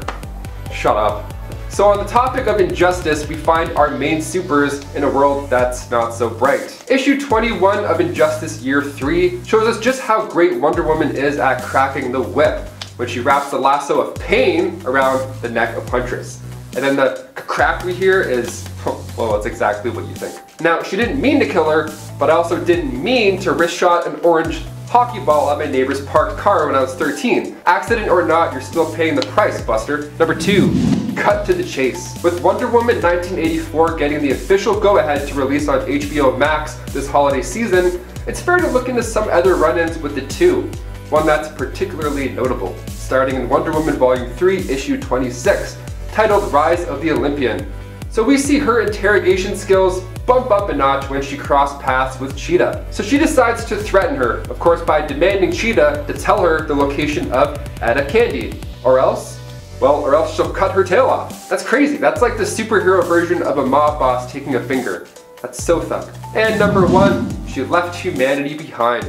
With time jumps and time heists, superhero flicks can bring up a lot of questions during the downtime in between these films. Like for example, Cap going back in time to be with Peggy. Wonderful, so sweet. May have even brought a tear out of my eye. Maybe 2 tears, or 70 tears. But then you think of all the things that still happen in real life and you're like, really? Like he was there the whole time? I feel like he could have done something for like, I don't know, one of those horrible events. Now of course, in doing so, it may just cause even worse things to happen, like we see with Barry Allen saving his mother, but then Wonder Woman hangs Steve Trevor. So it's like, This idea comes crawling back in now that we see Wonder Woman in modern day Justice League movies. She tells Bruce at the end of Dawn of Justice that men made a world where standing together is impossible, and left humanity for a century. I mean, again, I feel like you could have just stepped in, helped out with maybe, I don't know, World War II? Number 10, Hank Pym's secret daughter. Nadia Van Dyne is Hank's daughter, who we didn't know existed until 2016. She was introduced in a free comic book day issue about Civil War II. Now, of course, I like Nadia Van Dyne as a character, don't get me wrong, but her being added in retroactively as Hank's lost daughter was something that I felt like was a bit much. When we learned of Nadia's backstory, we learned that she was the daughter of Hank Pym and his first wife, Maria Travoia. Maria was kidnapped during her and Hank's honeymoon and killed. Nadia ended up being raised in Russia, trained in the Red Room. Eventually she escaped after learning of who her parents really were. By the time she got back to America though to see her father, Nadia learned of his sacrifice to save the world from Ultron and his death as a result. She decided to seek out her stepmother Janet Van Dyne and became close enough to her that she felt compelled to change her own last name to Van Dyne, because that's not confusing at all. She's Hank's daughter, she's not at all related to Janet, and yet she has her last name.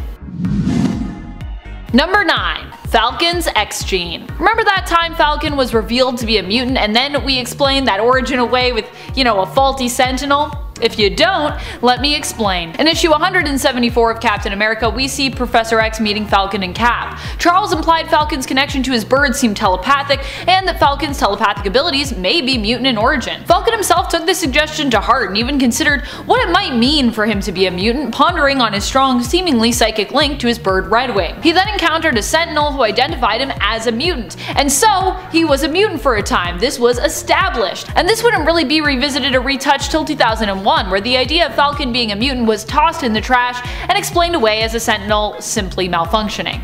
Wah wah wah. Number 8. Black Widow's confusing backstory. Natasha being a mysterious spy from Russia who switched sides means that yes, we are going to get a complex backstory for her, but it actually wasn't always that complex. Natasha was inspired to fight for her nation originally when her husband was assumed dead in combat. Her husband wasn't really dead of course, and it was implied that this was all part of a plot to basically encourage her to fight for her country. Before that, Natasha was a renowned ballerina. Later on, however, this whole origin was revealed to be a lie when we learned that the Red Room had embedded memories of her being a ballerina in her mind. They made her think she had trained in ballet, but she hadn't really, because I guess that's what the Red Room does. They mess with you and give you fake memories. Her story was also changed from a woman who was inspired by her husband's sacrifice to put her own life on the line for her country as well, to that of a woman being blackmailed and threatened into becoming a spy in order to protect her husband. Number 7. Professor X married Mystique. Some retcons that are really strange come from film inspiration. As a lot of people discussed in the comments, many feel that Scarlet Witch and Quicksilver, for example, would still be mutants today if it wasn't for their being introduced in the MCU's Avengers franchise, which didn't have the rights to include mutants, so we had to kind of unmutant them. I feel as though the case was possibly similar for this weird, secret retcon. In 2013's Uncanny X-Men issue 24, we learned of Mystique and Charles Xavier's secret marriage, meaning that the child we saw Mystique gave birth to while in the guise of Moira McTaggart was likely one willfully conceived, as opposed to Mystique tricking Charles into sleeping with her, which would have been super weird and pretty not good in my opinion. In the X-Men prequel films such as First Class, which came out in 2011, we see a different kind of relationship between Raven and Charles. We get this weird love triangle between Charles, Raven, and Eric, and it seems more of that likely influenced this weird retcon plot point revealed in the comics, in Charles's will.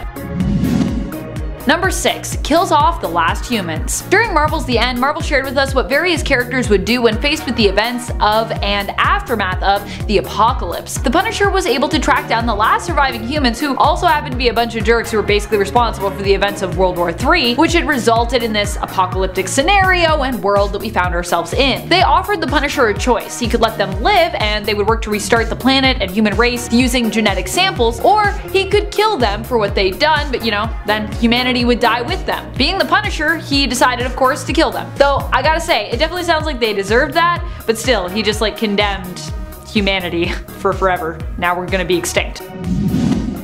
Number 5. Serves Thanos. If you don't know Cosmic Ghost Rider, I highly recommend checking him out. He's an alternate version of Frank Castle that agreed to become a spirit of vengeance and thereby Ghost Rider. As such, he survives basically the death of all of planet Earth when Thanos comes to raise it in his destruction of the universe, and eventually when everyone else who would stand up against Thanos in the cosmos has been defeated, joins Thanos. He does at least try to stand up to Thanos in the beginning, but in the end kind of goes insane and then sees serving Thanos as really his only option, especially if he doesn't want to be alone. Because, it's hard to live forever and be alone forever. It's really sad. CGR helps Thanos to destroy what is left of the universe and remains loyal to the Mad Titan Thanos even when an opponent looms who could actually stand a chance at defeating him, known as the Fallen One, formerly the Silver Surfer, who now also wields the power of Mjolnir. Number 4. Raised Thanos. Or at least he attempted to anyways. This heinous act, which doesn't inherently sound too heinous, truth be told, came to us from the alternate reality that Cosmic Ghost Rider belongs to. Later on in CGR's story, he is granted the opportunity to travel to any time and place that he would like by Odin. This twisted version of Frank chooses to travel back to the moment when Thanos was born. CGR attempts to use his pen and stare on the young baby, who it doesn't work on because, baby Thanos is still at this point innocent and is yet to become corrupted. Although I gotta be honest, does the pen and stare really ever work for Ghost Riders? I feel like I see it fail more times than it works in comics. CGR, instead of killing baby Thanos, decides then to raise baby Thanos himself, hoping to alter the future by teaching Thanos to be good. He later runs into the future version of that baby Thanos, all grown up, and learns that raising Thanos led to an even worse alternate future for Earth, where people are imprisoned by this Punisher Thanos, kept in camps, and killed if they choose to step out of line when it comes to Thanos' plan for enforced peace on Earth. Basically, without meaning to, Frank actually created an alternate reality where living on Earth is kind of like living in hell. Number 3. Executions. While it might not be as bad as condemning Earth to the fate of his adopted son, Punisher Thanos, I personally find this gruesome depiction of the character even worse. This take on the Punisher and his actions comes to us from the 2005 Punisher video game. Here you gotta play as Frank Castle beating up targets to secure key information before executing them. The adults-only rated game was described as having over 100 unique executions for fans to choose from. Wow. The fact that many of these were also super brutal and torturous ways to die only made all of the Punisher's actions here, which you as the player were in control of, even worse. Talk about a glorification of violence. Number 2. Kills the Marvel Universe. In the story Punisher Kills the Marvel Universe, we get a front row seat to watching Frank Castle eliminate literally pretty much every hero, villain, and just about anyone else who gets in his way, as he makes quick work of the entire Marvel verse. As awful as this is, it's also really impressive that Frank, who is admittedly just a human, is able to take out all these superpowered beings so successfully and often efficiently. In the end, after Punisher has eliminated just about everyone there is, one person is left for him to take down, for it to be considered a completely clean sweep: himself. And Frank doesn't even hesitate. Now, what caused all this chaos, by the way? Like in many other Punisher stories, it was the death of his family, which in this reality appeared to have happened while they were caught in the crossfire of a superhuman battle. Number 1. Excuses. One of the worst things about the Punisher is that he tries to make you feel like his actions are justified by using the loss of his family as an excuse. And oftentimes that also works for us readers. Now, I'm not saying that what happened to Frank Castle's family wasn't terrible, because it was. But ultimately, what the Punisher represents is this obsession with violence and the feeling of a never-ending war. Jason Aaron, in his Punisher run, attempted to reveal the veiled truth behind Frank's excuses for continuing this never-ending battle, which honestly Frank himself is likely not even aware of, when he proposed a story with Frank Castle contemplating divorce moments before his family is killed, and also returning home and basically questioning if he actually enjoys life or if he would rather just kill people. Number 10. Lost his nose. After Wolverine lost his adamantium from Magneto ripping it out of him, which was also a pretty terrible thing he suffered through, he also lost his nose along with it. It seemed that without the adamantium, Wolverine then reverted to an animalistic state, which has been on and off characterized as some part of his mutation, or alternatively he gets it from his biological father. During the time he was without his adamantium as such, he also started to appear more animal-like, and as a result somehow lost his nose for some time in all the chaos of art that followed. Though thankfully Logan would eventually get his nose and his adamantium returned him once again. Number 9. Possessed by the Black Blade. The Black Blade was forged by a man named Muramasa himself, a legendary sword master who built the blade using a part of his soul. Known for being a madman, the fragment of his soul would live on and possess whosoever wielded it, making them also mad and in essence bloodthirsty.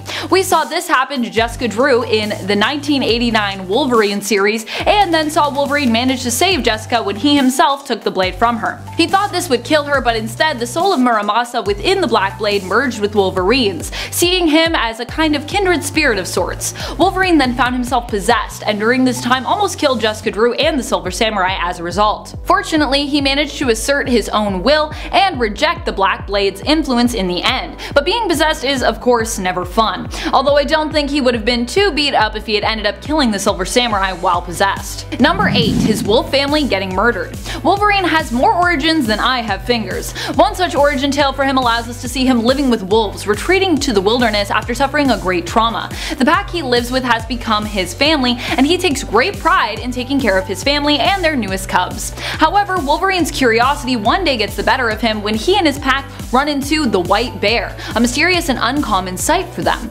Wolverine senses the bear is out of place and tries to help it by leaving it gifts of food. Unfortunately, he seems to be unable to help it, until the bear one day manages to follow the scent of Wolverine's pack, tracking them down and slaughtering them. Wolverine returns home to find his family killed and devoured by the bear. With a mix of emotion, Logan himself strikes out and kills the bear, falling himself but recovering after a short while. Poor Wolverine can't even have a wolf family in the comics without some tragedy coming along and ruining it. Number 7. Forgot who he was. The amount of times that Wolverine has had his memories blocked, altered, and experienced amnesia is numerous. If you go back to some of his early years in the comic, he even seems to be somewhat lost in terms of really knowing who he is or why he is the way he is. In Claremont's Wolverine run from 1989, Wolverine even seems to have very little idea of what his early life was like. At this point, he even seems to believe that his claws are completely made of adamantium, and that they were even implanted inside him and are not actually part of his mutant powers, but he doesn't seem to recall who implanted these claws or why. Later on, we learned that Weapon X was responsible for the adamantium that was fused and coating his skeleton, and that his claws underneath were actually made of bone. We'd also learned that these bone claws were part of his mutation, and not created in some lab like he'd originally believed. Due to the amount of times his brain has been tampered with and his unique healing factor, Wolverine on a regular basis seems to forget various things about his past. His mind is constantly foggy when it comes to what he has done and even sometimes who he is. Number 6. Child Killer.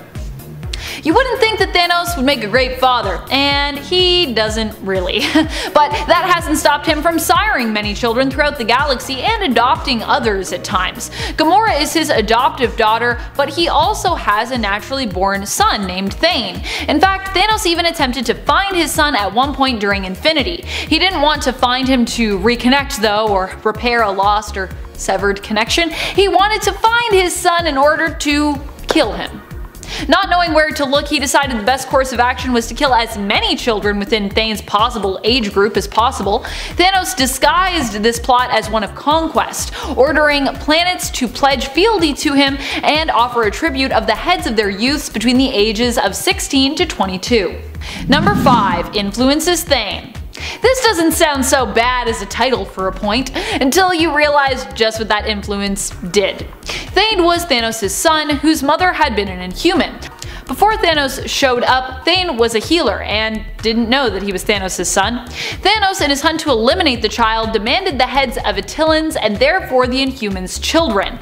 This ended with a fight where Thanos fought Black Bolt, and Black Bolt detonated a Terrigen bomb. The bomb was so massive it triggered Terrigenesis in all those who had an Inhuman lineage on the planet Earth's surface, including, you guessed it, Thane. Thane's power was death, and he instantly went from trying to save people to basically killing everyone around him in an instant. Pardon my snapping. Completely unaware of what was happening. He later learned of his legacy and Thanos promised he would kill him. However, Ebony Maw betrayed his master and instead set Thane free and influenced him to accept his destiny and fight his father. Thane did this and won, trapping Thanos. Learning of his heritage and with the influence of the evil Ebony Maw, who was only there due to the fact that he was originally a member of Thanos' Black Order and was originally loyal to him, Thane became a deadly and dangerous villain over time, with power initially rivaling his father's. Number 4. Mass extermination policy. We all know Thanos as someone who is heartless, ruthless, and who kills to get closer to his one true love, Lady Death. And yet there is another reason he sometimes is known as a mass exterminator when it comes to various species and alien worlds. In the 2019 Thanos series, we see him going up against one of his greatest foes, Magus, and we see how he attempts to prevent Magus from expanding his universal Church of Truth, a much more evil religion than it sounds, let me tell you, by killing everyone, in order to prevent Magus from ever being able to convert them. You can't convert people if they're dead. While really joining Magus' church also is not an ideal scenario anyways, killing them to prevent this is intense and cruel. In truth, Thanos has always enjoyed killing, so to him it's likely like hitting 3 birds with 1 stone. He not only gets to rob Magus of converts, but also gets to revel in death, and also gets closer to Lady Death through killing. Yay! Number 3. Brought peace to the world. If you don't know Cosmic Ghost Rider, here's the abbreviated version of his backstory. He's basically a superpowered Frank Castle from an alternate world where Thanos killed everyone. He is the power cosmic and is also a spirit of vengeance and a Ghost Rider, likely the last one. He's also been around so long and alone for so long that he's pretty mentally unstable. He was one of the last to stand against Thanos, but eventually ended up joining him because there wasn't really anyone else left to fight alongside, and he realized he couldn't beat Thanos at the end of the day. Cosmic Ghost Rider first appeared in 2016's Thanos series and would get a few miniseries of his own thereafter. His self-titled series shows him stealing baby Thanos so that he might raise him to be better, thereby preventing all the death and destruction we've come to know Thanos for. But even with Cosmic Ghost Rider's insane but well-meaning influence, we learn Thanos cannot be fixed. At first, CGR thinks he succeeded, but he later learns when he runs into Thanos from the future that his Punisher Thanos of a son has somehow grown up to be an even worse tyrant than without his influence, proving that even when people try to raise Thanos right and try to prevent him from becoming some crazy tyrant, it will still always end badly. Thanos forcefully brought peace to the world, and when others resisted his rule, He killed those who opposed him and created internment camps to keep the rebels in. Number 2. Sacrifices millions for the love of a lady. In the comics, Thanos merely wielded the Infinity Gauntlet and snapped those out of existence to simply get closer to Lady Death, who he was wooing. That's right, in the comics the snap was simply an attempt to impress his eternal crush. Killing billions just for a chance at love with someone? A chance? That's pretty terrible if you ask me. Number 1. Killed Death. If this feels like a paradox, well, it kind of is. But we need to remember, in the Marvel Universe, for Thanos anyways, Death is not just a concept, but is also a person, Lady Death, his love. In an alternate universe, however, Death and Thanos have a different relationship, less of an unrequited love story, as Death is posing as Thanos' mother, until Thanos realizes that Death actually has been lying to him and takes revenge on her by killing her. This doesn't sound so terrible until you realize the ramification of this action, as Thanos does in the story. Basically, killing Death messes with the whole balance of the universe and everything, which, as we've seen in other alternate worlds like the Cancerverse, can be very, very bad. Of course, this doesn't go as terribly as the Cancerverse, as this happens in Earth X, an alternate world known as Earth 9997, and we at least don't have the influence of the many angled ones in this alternate world to worry about.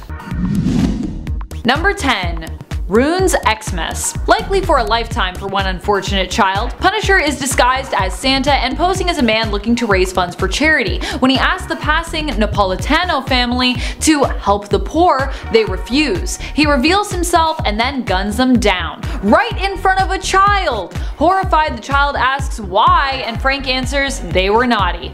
Wow, well, that kid will fortunately never misbehave again, but it will probably also take years of therapy to undo the damage that the Punisher also just did to his mental health. He's gonna be terrified of Santa for forever.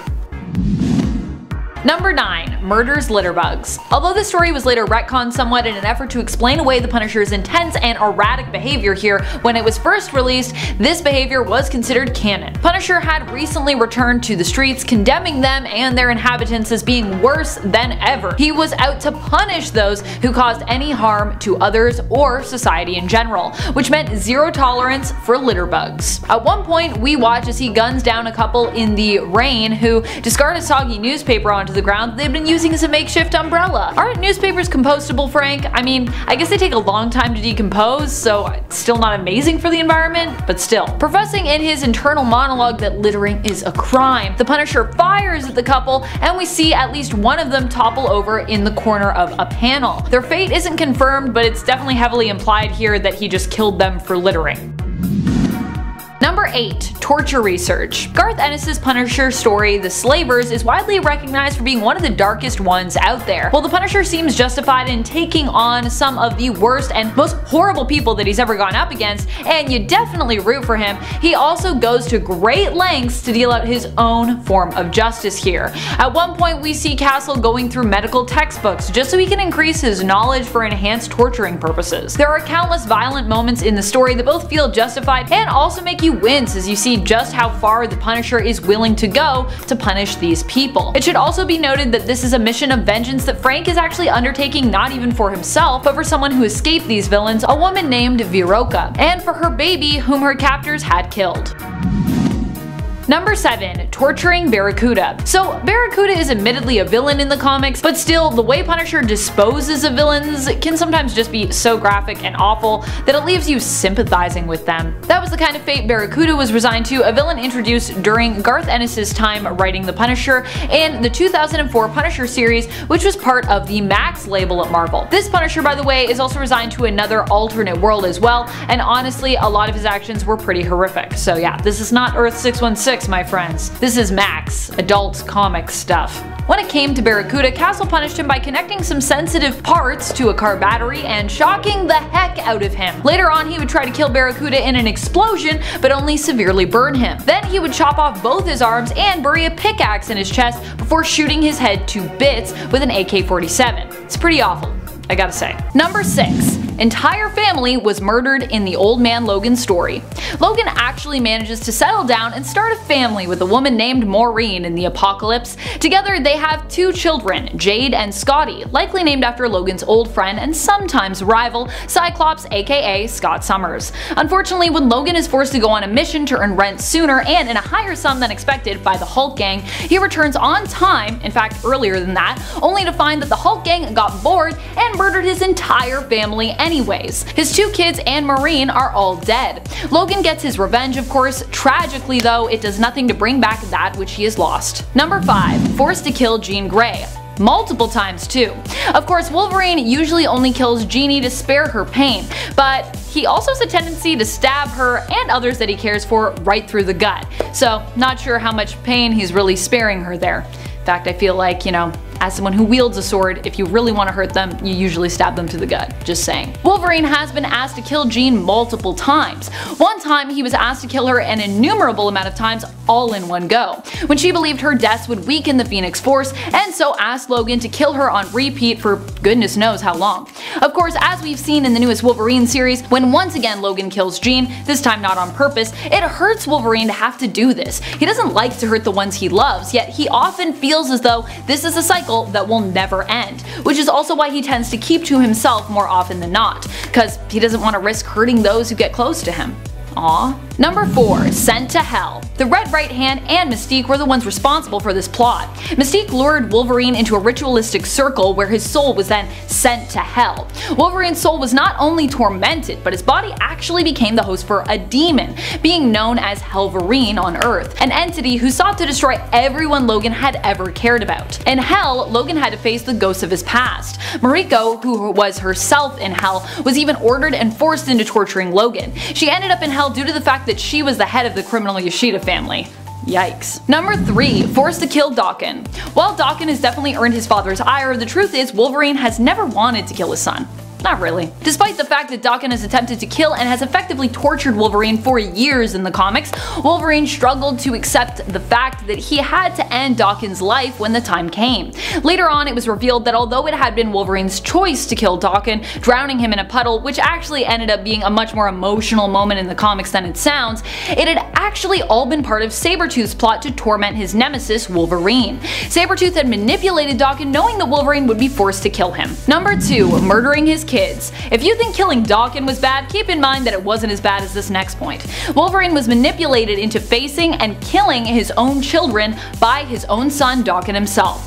Daken had been working with the Red Right Hand, an organization focused on destroying Wolverine's life due to their common hatred of the hero. Daken, working in collaboration, brought a team known as the Mongrels together, which was comprised of Wolverine's as yet unknown children. They would remain unknown too, as Wolverine was forced to kill them when the Mongrels attacked him and refused to stand down. It was only after they were all dead that it was revealed to him that the team was entirely made up of his own flesh and blood. His own kids! Shocked and traumatized at this discovery, Logan knew he could never make amends but took it upon himself to at least give them a decent burial. Number 1. Manipulated into murdering all of the X-Men. In the alternate future belonging to the Old Man Logan universe of Earth 807128, Wolverine has seen and experienced some of the worst things ever. This alternate version of Logan no longer goes by the name Wolverine in that future. That's because he was the one responsible for murdering the entire X-Men team, and all the students residing at the X-Mansion. But it wasn't his fault. Wolverine at the time was manipulated into doing so by Mysterio, who created an illusion that made Wolverine see everyone in the mansion as a villain and an intruder.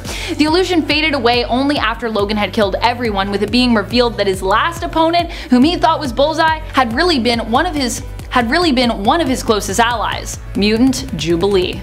Sad. Number 10. Threaten children with a gun. Okay, Selena was also just a kid herself here when this one happened, but that also makes it almost even worse. While thinking back to how her sister Maggie was tortured and driven insane by being fed pieces of her husband, who was tortured and killed by Black Mask, she also thinks back to other times she had failed Maggie. One such instance occurred when Selena stole costumes for her and her sister. She lied to Maggie, telling her the shop owner had said that they could borrow them. What she also didn't tell Maggie was that she also had stolen a gun. The gun was real real, and later in the night Selina used it to threaten some kids who were bullies and who were threatening a boy with a knife. Maggie was so upset when she found out her sister had stolen the costumes and the gun, and told Selina they should have asked a grown-up for help, as Selina could have killed someone if the gun went off. Selina dismissed her sister, saying she didn't care if she killed someone. That is cold, Selina. Also, you're just a kid! Number 9. Pickpocket.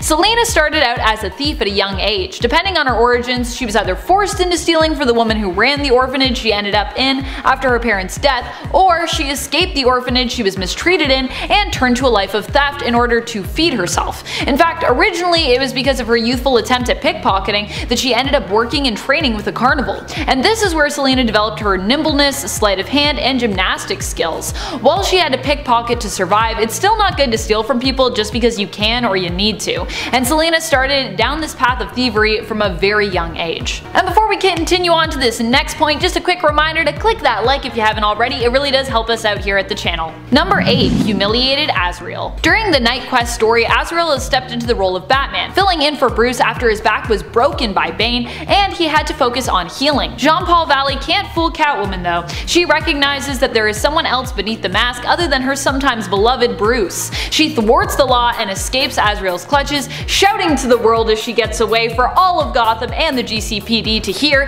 that this Batman is a fake. Ooh, that has gotta hurt the ego. Number 7. After the New 52 retcon, we saw Barbara Gordon in an entirely new way. So Alan Moore released The Killing Joke, and in this comic we see a paralyzed Barbara Gordon from the waist down. She then became Oracle and did a pretty bang up job with the Bat family.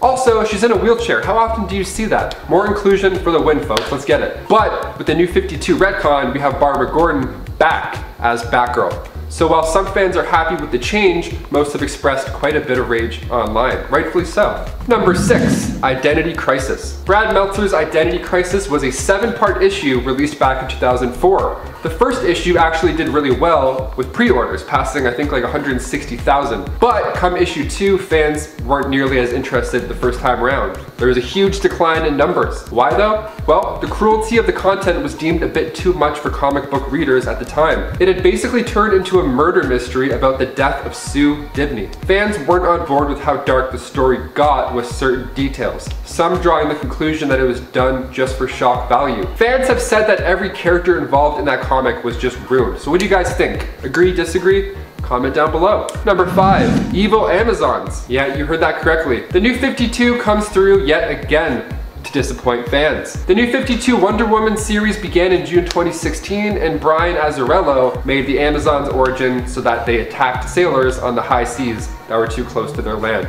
Okay, and if that wasn't bad enough, Azzarello even went so far as to make the Amazons murder these sailors and then toss their bodies in the water. And if they have any sons, well, those sons are being sold right into slavery. I don't think we'll be seeing this in the Wonder Woman sequel. I mean, maybe? Imagine if they went from like the first movie to like a band of hardcore pirates just whipping people off boats. Get out of town. The Wonder Woman clay origin was preferred over the new stuff. These false memories that were written to her story were liked. I mean, rightfully so. Number 4. What is love? More like, where is love? Green Arrow and Black Canary are an iconic couple, or rather, were. The two have been together since their early issues in the 60s, and then the reboot came along in 2011, and they weren't lovers anymore. What? For 5 years, readers had to watch them not be in love, and it was a weird time. Eventually, DC listened, and then when DC Rebirth happened, the couple was back together again. Now, this made fans happy, of course, but that was 5 years of storytelling, and now those issues are just scrapped.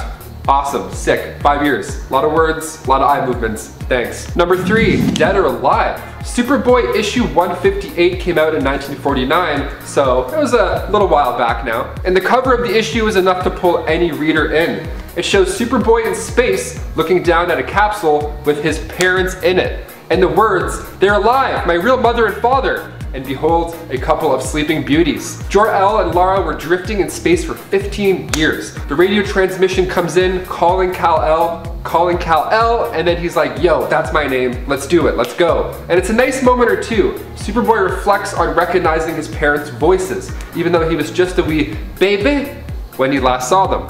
so how sweet. But in the New 52 Rebirth storylines, apparently Jor-El survived the Krypton explosion, thanks to Dr. Manhattan, and he then became Mr. Oz, who was like a villain. This New 52 retcon makes absolute no sense. We saw Krypton's death, and we also saw his parents dying in it with our eyes. Number 2, Jack and Joe. We all know the name Joe Chill, the guy who killed Bruce Wayne's parents, Martha and Thomas Wayne.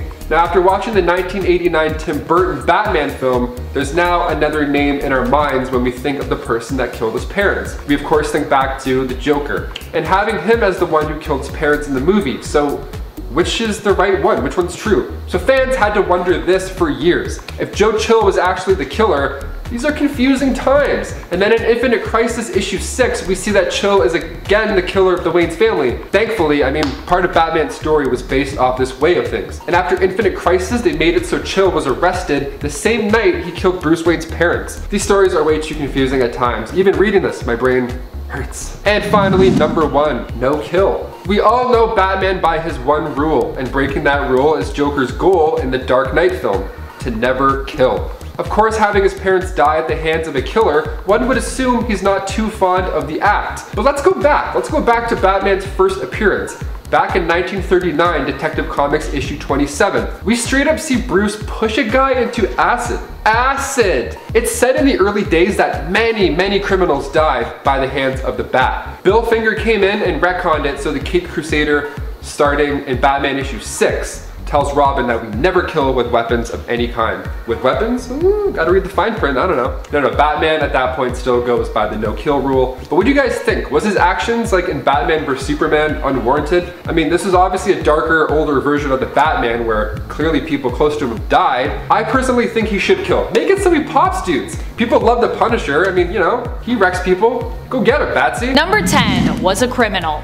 Yep, remember that time Lois accepted bribes to delay a story and used her bribes to buy fancy clothing, then got found out and was sent to prison pending her trial? No? Well, that's likely because although that all did happen, in the end it was revealed that it was all part of a plot that was arranged between Lois and Superman to nail some crooks.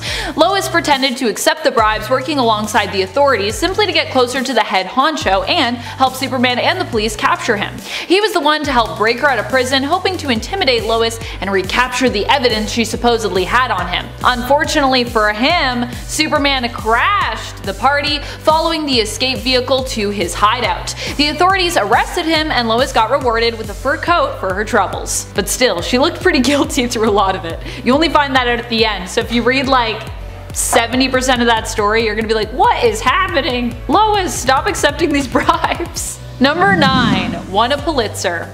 Lois has won many Pulitzers across multiple universes and alternate realities, and while this might not initially sound like such a dark thing to have happened, in the film Superman Returns we learn just what story won Lane her esteemed prize. The subject? How much the world doesn't actually need heroes like Superman.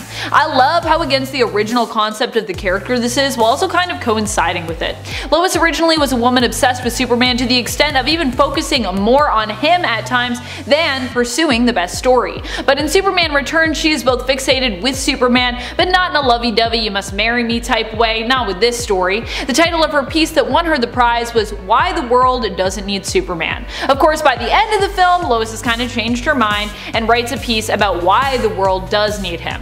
But her first piece still stands. Also, her first piece won the Pulitzer, and the second one, I don't know if she won a Pulitzer for that one. I think they were like, we don't like this one as much. Can you win multiple Pulitzer prizes anyways? Like once you've won one, can you still win more? I think you can. Number 8, lied about her age. In one continuity, Lois was raised to be tough as nails by her military father, who had wanted sons but ended up with daughters, Lois and her younger sister Lucy. Already instilled with a hard-working ethic when she was just 15, Lois attempted to apply for a job at the Daily Planet, while her father was stationed in Metropolis, where her family was also temporarily living. She lied in an attempt to get hired, claiming to be 19. Lucy rats her out, but Lois ends up securing the job anyways, even though she is too young to be employed there. She's only 15, when she manages to sneak into Lex Luthor's building and steal some files. Also, the rest of that issue is super weird. When Lex catches her, it's weird. I think he spanks her. I think that's like her punishment. He's like, I'm gonna spank you, that'll teach you, young Lois Lane. And then he's like, I hope I meet her in 10 years. And I'm like, that's creepy, Lex. Don't stop that. Stop it. Number 7. Making her mark. Back in her early days when Selina was still putting together her costume and learning how to fight, she incorporated claws into it. On one occasion she was inspired when seeing the damage her claws could do, to leave a mark on her victims. Her calling card for a time would then become clawing the face of her enemies. Those who opposed Catwoman and lived to tell about it as such would always be reminded of her by the scars her claws left on their face. Number 6. Hellhound. In issue 36 of the 90s Catwoman series, Catwoman refuses to kill her enemy Hellhound, but instead leaves him tied up in the desert, and all alone. She knows he'll likely escape and doesn't want to kill him. Actually, refusing him death is even worse for Hellhound, who has only ever wanted Catwoman to do just that, to kill him. Hellhound believes if Catwoman kills him, it will actually allow him to be reborn as a true Hound of Hell. Alas, she never gives him the satisfaction. Leaving someone tied up in the desert, too, without any sure means of escape is pretty cruel, even if they are a villain. And while this is one of the worst things Catwoman does in this issue, Bruce also commits his own crime by having that 90s ponytail. No one is without guilt in the 90s. There were just lots of terrible things that happened. Number 5. Killed Black Mask. But I mean, come on, he kinda deserved it, right? Still, in a world where Catwoman had been attempting to be a hero, this was a big one. This was around the time that Selina had a crisis of conscience after learning her decision to become a hero had actually not been her own, but had been implanted in her mind by Zatanna's magic. This caused Catwoman to return to the dark side once more and question her alignment and actions. When confronting Black Mask after he targeted Selina, focusing on making her life and the lives of her loved ones a living hell, she decided to call his bluff and shoot him point blank in the head, killing him. Roman had expected Catwoman to come after him, but he never thought that she'd kill him, considering she was more of the hero than villain type. Boy, did he pick the wrong time to press his luck. Number 4. Earth 2. While in certain continuities this can be considered a different version of Catwoman entirely, in her early days in the comics Catwoman was much more villainous and ruthless than the version of her we've come to know. This earlier version of the character would kill those who got in her way without much consideration for the severity of her actions. At one point she allowed an ambassador to be mauled to death by a leopard. This was during the time when she wore a cat mask to hide her true identity, which honestly was a look. It reminds me of the Cats live action film, which was something. It was an experience. Number 3. Became a crime lord. For a while Catwoman actually left her mantle of the cat, becoming someone new, though equally if not more villainous at times. In New 52, Selina was revealed to be the daughter of Rex the Lion Calabrese, who was revealed to be at one time one of Gotham's kingpins. Selina reached out for advice after initially rebuking his offer to take over his criminal empire, becoming a mob boss herself. While she was a mob boss, she often looked impeccably good in suits while committing some of the worst crimes, including constant thefts and kidnapping. However, at least Selina was originally drawn to become a crime boss for good reasons. She believed that Gotham needed a sense of order and sought to stop some of the overt gang violence by seizing control. Number 2. Making out with Nightwing. During a heist, no less. Also, Catwoman's depiction in this whole issue of Nightwing is something. It's very interesting. One of the most talked about shocking moments within issue 52 of Nightwing Volume 2 is when Nightwing and Catwoman have a makeout session, which obviously Selina instigates. This also happens in the same issue where she has a dream about being married to Batman.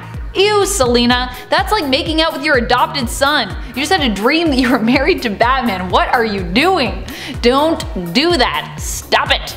What's worse is at the end of this issue, it's all implied that this is all a part of a ploy of Catwoman's to make Batman jealous. I have no words. Number 1. Leaving Bruce at the altar. Finally, Tom King was going to deliver on a story that had felt like it had been coming our way forever. Batman and Catwoman were finally going to be married and tie the knot. They had told the Bat Kids, planned an opulent though intimate event, and the day had finally come. But while these two have always seemed to be fated to be together, Selina started to have some doubt, planted by her friend Holly Robinson. As a result, Selina ends up leaving Bruce at the altar, breaking his heart. In the end, it was revealed that this was actually all a part of Bane's ultimate plan to finally break Batman for good, and it was definitely a pretty effective attempt at starting off that process. Starting off at number 10, he destroyed Johannesburg. With many comic book stories to pick from, these events can get a little confusing. To start off the list, we go back now to the events of Avengers Age of Ultron, released back in 2015. Now, before Wanda Maximoff was an Avenger, she was getting some dirty work done to help Ultron. Okay, this included admitted playing mind games with the Avengers. So Wanda gets to Banner and he hulks out big time. This time it's very uncontrollable. Now at this point in the MCU, the Hulk has a handle on his Hulk mode, kind of, like he's got it down. After Avengers 1, he was like, I'm always angry, and then he's like standing in the circle with them. He knows what he's doing to some degree, and with the help of Black Widow, she can tippity tap his palm and make him chill out. Black Widow was out of commish this time due to the same mind trick from Wanda, so he ends up going crazy in Johannesburg, and it takes Iron Man and his new Veronica hashtag Hulkbuster armor to come in and knock some sense into him, literally. Now, of course, Wanda was in his head, but none of the other Avengers reacted this way. They just went to places in their mind that brought them a lot of distraught, and they couldn't even fight anymore. They were leveled. So, the Hulk made matters worse, of course, resorting to punching and being, well, a monster. Number 9. He broke Las Vegas. The Hulk was assisting S.H.I.E.L.D. on a mission to clear out some Hydra weapons in the Vegas desert, and after a gamma bomb blew up in his face, he becomes this dark, menacing gray Hulk and begins to terrorize Vegas. The Fantastic Four's Thing comes to help, telling Johnny Storm that monsters understand monsters. Pretty valid point. So Ben goes up to Banner and lays it down. He explains that he knows he doesn't want to hurt anybody else and that he's just messed up, that's all. He continues to offer to help Banner, treatment for the radiation gamma even. And then Hulk responds with, she's dead. Betty Banner is dead and you can't do anything about it. You killed her. And then, bah, he goes crazy. So the people in Vegas see this monster battle happening on the news and they love it? Yeah, they start placing bets. Some guy's like, 50 bucks on the Hulk. Another guy's like, 50,000 bucks on the Hulk. It's wild. Check out Fantastic Four issue 533 for yourself to see how the Green Giant got through that. Number 8, he left the Avengers. Okay, again, we go back to Age of Ultron. So after the final battle on Sokovia, the Hulk decides to just leave. He hops in the Quinjet after tossing Ultron out and decides to just let it keep flying. He ended up going pretty far considering we don't see him at all during the Civil War storyline. It's not until Thor Ragnarok that we meet Banner again, and he has no idea where he is or how long he's been there. Without the help of Black Widow, he can't transform back into his regular, nice Banner body. I have to include this because this is a decision the Hulk made, not Banner. There's a difference. He himself decided that he was just gonna go. Maybe he was done with hurting people. It's actually a massive character arc that people didn't really look into enough. Like everybody came out of the theater like, whoa, Vision and Wanda, can't believe it. Scepter was actually no way, dude. Hey guys, where's the Hulk? Where did he go? That's the Hulk. Of course he came to the aid in Thor Ragnarok, but maybe if he hadn't gone at all, he wouldn't have fought Thanos when he did, huh? Therefore not losing and becoming unable to get mean and green come Infinity War when we really needed a Hulk. He could have figured it out on Earth. I mean, he figures out the perfect balance by Endgame, so I feel like if he just stuck around, he would have gotten to that point faster. Also, don't leave the Avengers, man. You need the science bros, always. Number 7. Madison Square Up Garden. This next one is pretty wild. So Thor Ragnarok was loosely based off of the Planet Hulk storyline. I say loosely because that story didn't end up going so well. Like the comic book story didn't end well. So on Sakaar, the rocket that he arrived in ended up blowing to smithereens, causing some casualties that left Hulk a little distraught. So what did he do? He heads back to Earth, pissed, and thus begins the World War Hulk storyline. He just murks everybody, all the heroes that Earth has come to love, just in the path of this very angry beast. It's not a good situation. He locks the Illuminati in Madison Square Garden and then makes them fight to the death. I mean, once you spend enough time on Sakaar, I guess it becomes second nature to just battle it out. In the first issue of this series, you see Iron Man in his Hulkbuster armor, and he uses repulsors to accelerate his punch, which is something Iron Man can be seen doing in the MCU. I like when they keep small details like that make these series memorable and awesome, especially the artwork. It looks really cool, and then they insert those into the MCU version of that story. See, even Hulk's design on Sakaar, they really wanted to treat the audience with the same elements that we loved already from the comic book. So make sure if you haven't already to grab all 5 issues of the 2007 World War Hulk storyline, because it's actually a treat and you can plow through it in like a...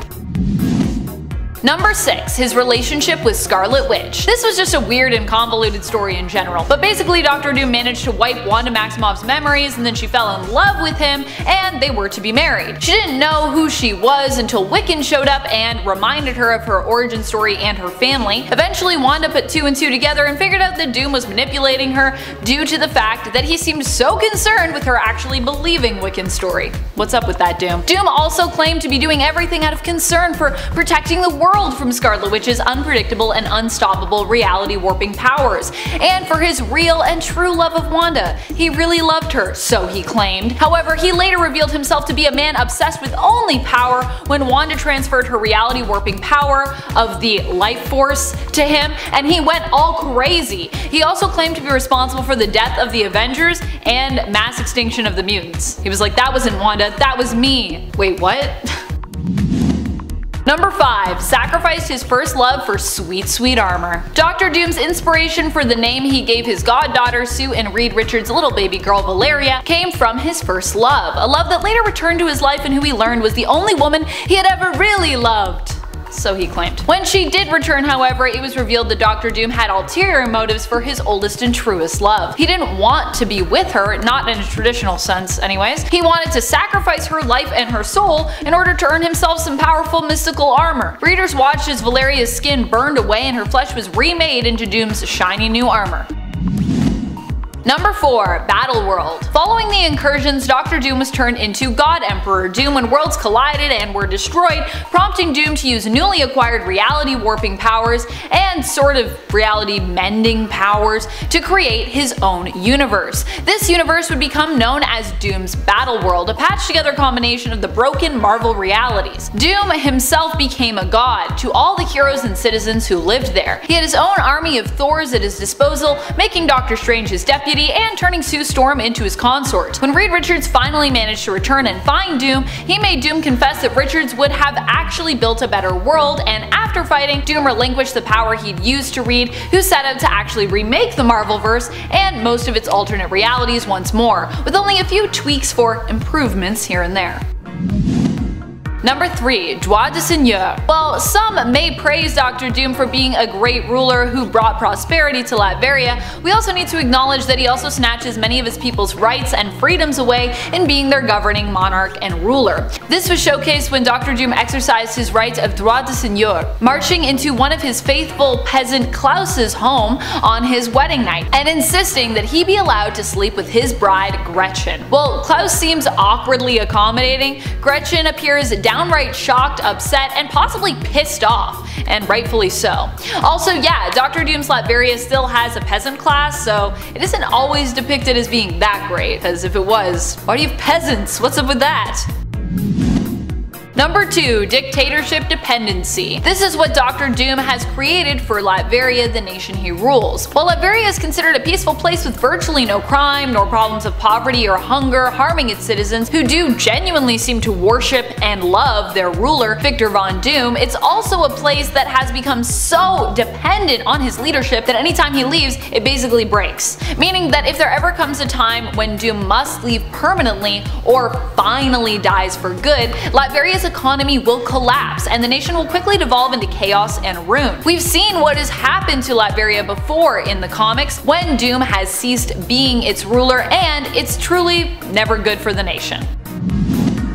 Number 1. Got bored of ruling the world. Remember that time Victor Von Doom took control of the Purple Man, aka Zebediah Killgrave, by trapping him in a psychoprism and used his focused powers by putting them in a gem, which he used to control the world? Now, you might think that sounds like the worst part of the story, Doom ruling the world, but in a strange twist, it actually wasn't. Using mind control, of course, is not really a heroic act, but in doing so, Dr. Doom was able to create peace on Earth. All wars ceased, no one went hungry, the global economy prospered under his rule. However, with no one to challenge him, Doom became bored. So he abandoned ruling the world just as the heroes rushed in to stop him, freeing the world, but in doing so also returning it to a state of disorder and chaos, which may have been the real crime in this story. Just Doom being like, I don't want to rule anymore, and we're all like, but wait, you were actually good at it.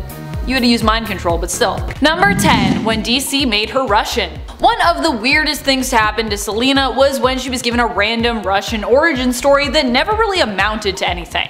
Never really went anywhere. I mean, it is possible that it was going to somehow be reworked into her ties with the Falcons later on, but in Catwoman issue 0 from the 2011 series, they definitely said Russian, and yeah, that definitely never came back up ever again. This was an origin story that was started and then was kind of completely trashed when DC's Rebirth happened. In Rebirth, instead of Catwoman having a mysterious brother and an unknown Russian origin, she returns to her more familiar origins of having her sister Maggie. It's not the weirdest weirdest origin Selina's ever had, but it's definitely up there. Number 9. Death of her parents.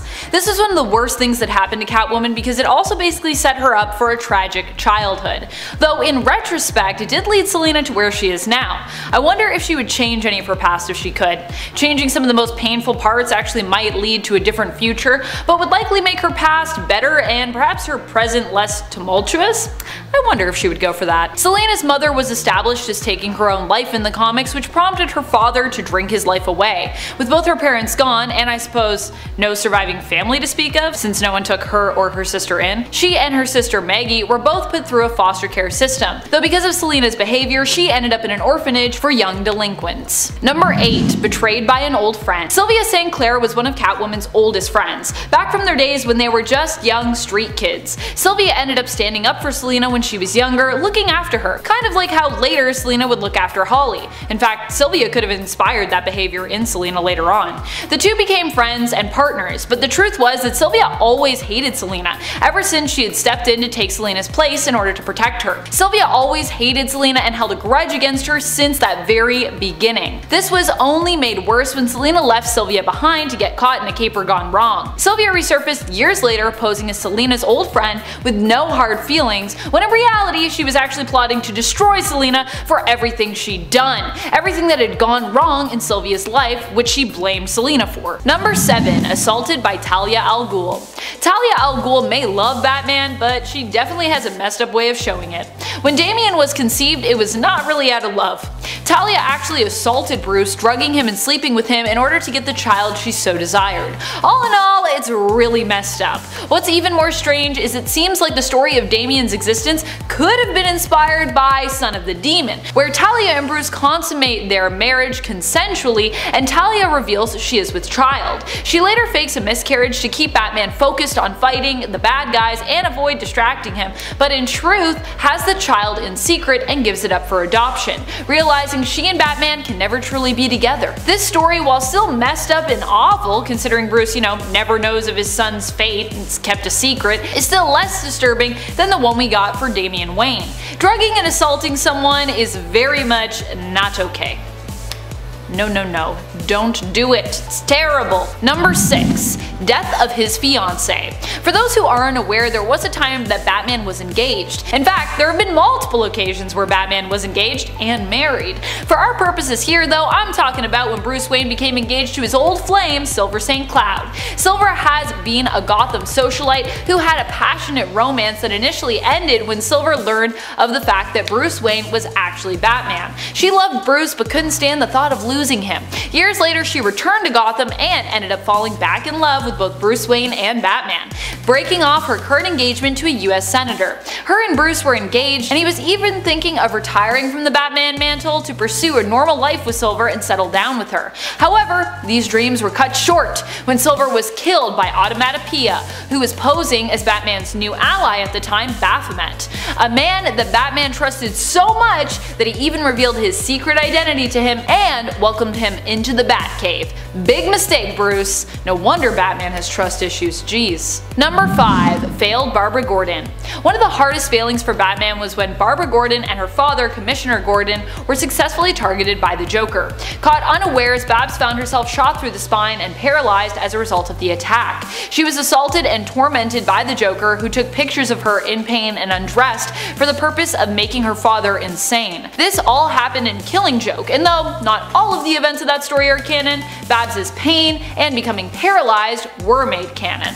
Batman has always felt awful for what happened to Barbara, has never really blamed her, and if anything, himself feels more guilty for the fact that he wasn't able to protect her. Number 4. Death of Jason Todd. The loss of Jason Todd hit Batman hard, and who is to blame? Those who voted for him to be killed. It's your fault. Well, actually, it might not be your fault. You might have not been alive, or you may have not voted. Anyways, some people don't even believe the vote was real still, that it's all a conspiracy. And yet, I digress. Why this was so hard for Batman was because Jason Todd, of course, was both his ward and his Robin. Though the two had a falling out previously, Batman ended up teaming up with Todd once more to help him find his birth mother. Although they found her, it was revealed that she was involved in a plot with the Joker, which ended up resulting in both her and Jason's death. Batman would never forgive himself for what happened to Jason, and when Jason returned from death, it was made evident that Jason likely wouldn't ever be able to fully forgive Batman either. He's like, I died because of you, because you didn't save me. Which, you didn't save him, so I guess sort of fair. Number 3. Death of his parents. Obviously one of the worst things to happen to Bruce Wayne happened early in his life and would have to be the death of his parents. Without them dying, he wouldn't be the man he is today, for better or for worse. It's actually an interesting thing to imagine a world where Bruce gets to keep his parents and grows up normally. Would he still grow up normally? I wonder. The death of his parents tormented young Bruce so much that it, along with the freak encounter with the Bat, inspired him to become the masked vigilante known as Batman. So in a way, it's this trauma that has led to so much of the other awful experiences that Batman has suffered through, countless physical injuries, as well as mental and emotional turmoil. Not only that, but the loss of his parents has been a trauma that Batman has never healed from and has carried throughout his entire life. Number 2. Death of Alfred. Although his parents' death changed him forever, he was left with at least one father figure to help him carry on, the faithful family butler, Alfred Pennyworth. Alfred served Master Bruce, but also took care of him and raised him, acting as a father to him. Alfred has come in harm's way a few times in the comics, but one of the most devastating blows that both he and Master Bruce had to suffer came when Bane full-on killed Alfred, snapping his neck. Bane was working to break Bruce fully, and this was just another part of his master plan. He even was part of Catwoman kinda leaving him at the altar, which is another terrible thing that happened here. Bane had taken Alfred hostage and told the Bat family to stay away or else. Damian, however, didn't listen, believing he could take Bane down himself. When Damian failed, Bane killed Alfred, and in so doing, broke Bruce's heart. Number 1. Tortured and killed on repeat. When Joker received 99.9% of Mr. Mixia's Pitilix power, he used it to wreak all kinds of havoc. One of the things he used these new epic reality warping powers for was to torment Batman forever on repeat. Daily, Emperor Joker would torture and kill Batman, although in the end Batman was the key to Joker's defeat, being Joker's one true weakness, since his identity was so closely tied to Batman's. However, Batman was left so traumatized by these events that he became a broken man, a shadow of his former self, unable to operate as a hero. Superman actually had to steal the memories of this experience away in order to return Batman to himself once more so he could resume being a hero and just, not being a complete mess. Kicking off the list at number 10. She killed Maxwell Lord. Okay, it's one thing to kill an enemy, but to do it in front of thousands of people? I mean, do you have to? Wonder Woman issue 219 showed us a side to Wonder Woman that unfortunately had to come out. This issue was awesome. She handled Lord Maxwell and she wasn't playing around. Now at the time, Superman was a little off, and by off I mean under control by Maxwell himself. So he was a threat, and the two of them going at it was already intense enough. Something you don't want to see. Like Diana is pulling out some boss moves. At one point she says that every single strength can be turned into a weakness, and when he stops speaking, that's when I know he's using his ears. God forgive me, followed by a mighty huh, and just rocks his eardrums. Then she tries to shake Maxwell down using the lasso of truth, demanding to set Superman free from his grasp. He says, "Kill me," and she responds not with words, but with actions instead. And even Superman's like, whoa. And before we head over to number 9, guys, we have a huge announcement. We have another channel coming back after 3 years of running the show here. Landon himself is coming back with Landon Productions, and his first video is set to premiere December 7th. It's coming up, so go turn on your notifications on that channel as well, because you don't want to miss it. I've seen and heard what he's working on, and it sounds like a great time. Is the Canada Goose gonna take it on? I'm on top like I'm goddamn Mario, right? I'm just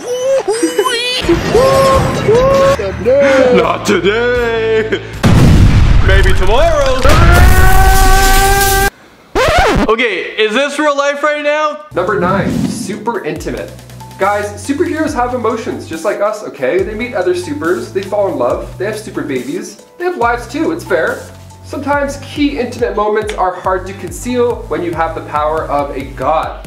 So after the triumph that is The Dark Knight Returns, Frank Miller decided to dive into a scene that we could have all gone without, involving her and Superman. So her and Superman get it on. In a fancy super hotel, maybe the Fortress of Solitude? No, God no. They get it on in the sky, you know, causing massive tidal waves, volcanoes are shooting off, they even moved the earth a bit.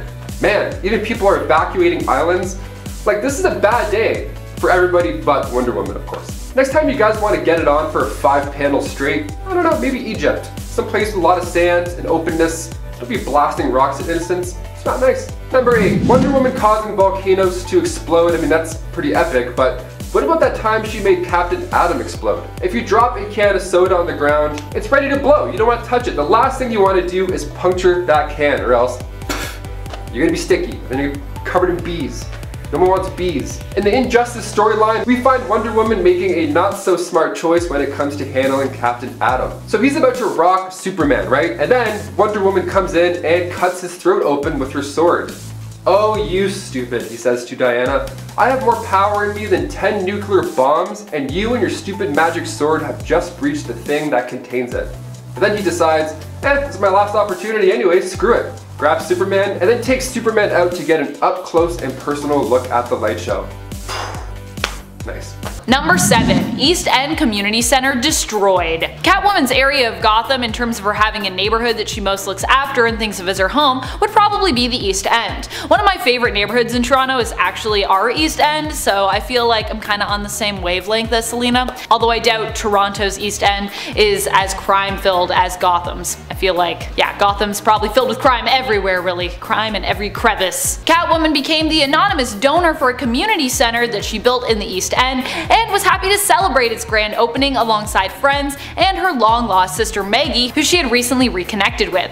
Unfortunately, her old friend Sylvia St. Clair, who also attended the grand opening, had more sinister motives, and working alongside Black Mask made sure the grand opening ended up on an explosive note, blowing the building up later that evening. Before we move on to the next point, I just want to say thank you so much for being here, and if you love us as much as we love you, be sure to show it by giving this video a thumbs up. Number 6. Zatanna manipulated her mind. One of the worst things from Catwoman's point of view was definitely when she learned that Zatanna had taken away her freedom of will. This was revealed to be something that had happened earlier on when Catwoman had basically stopped her criminal ways. Selena had always believed it was a decision that she had made, but then Zatanna revealed that she and some of the Justice League members had actually kidnapped Selena and influenced her to become good, with Zatanna wiping her memory of that ever happening afterward. Zatanna gave Catwoman her memories back, seemingly undoing the alignment reversal spell that she had cast years ago. Now Catwoman was left questioning who she was and what decisions in her life had actually been her own. Extreme identity crisis. This also led to Catwoman doing a bunch of bad stuff, so yeah. Number 5. Her best friend died. Holly Robinson is known for being one of Selena's BFFs in the comics.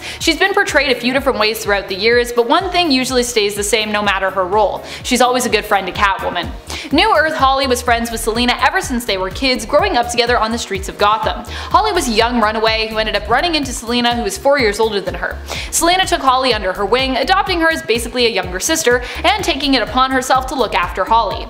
Holly is also usually the one who takes over as Catwoman in the comics whenever Selena chooses to step down. New Earth Holly, however, also ended up losing her life when Selena entrusted her with a package, with a brooch. Holly chose to give it to her husband for safekeeping, which was ultimately a really bad move because she was double-crossed by him. Catwoman, knowing something was up, hurried to save Holly, but it was too late. There was an explosion that decimated Holly's home and killed Holly in the process. Holly died in Catwoman's arms, and it was really sad. Number 4. Black Mask tortured her sister. Not everyone may know that Catwoman has a sister, but you know who does know? Black Mask. And at one point, he used this information to torment Selena by tormenting Maggie, Selena's sister. In turn, to torment Maggie, he tortured her husband in front of her and then made her eat part of his corpse. Roman Sionis then attempted to torture Selena in Maggie's place, agreeing to let her go in exchange for Catwoman. But fortunately, Selena in reality had other plans for Black Mask and managed to avoid a slow and painful death. However, Maggie lost her sanity in this attack against Selena, and Catwoman would always carry the guilt of what had happened to her sister. Super sad. And then Maggie hated her forever, all because of that. Which, I mean, fair, that's a pretty traumatic experience. Number 3. Murder. On Earth 2, Selina Kyle and Bruce Wayne actually end up finally getting their happily ever after, or so it seems, initially. Selina makes amends for her criminal ways, claiming that she had actually only behaved so badly because she suffered from partial amnesia, which a brick to the head seemed to fix. Yeah, that's definitely the weirdest origin, I think, for Selina ever. Oh, I wasn't really a criminal, I just had amnesia. She renounced her criminal life and gave it up, falling in love with Batman, who reveals his secret identity to her. The two marry and have a daughter, Helena Wayne, the other version of Huntress that you might be familiar with. But it doesn't stay a happy ending forever. Unfortunately, Selina is pulled back into the criminal lifestyle when she is blackmailed by one of her former goons, Silky Cernak. During a fight, Catwoman was fatally shot in the chest and fell from the 4th story of a building to her death, leaving her loving husband Bruce and her daughter Helena surviving her. Number 2. Had her heart cut out.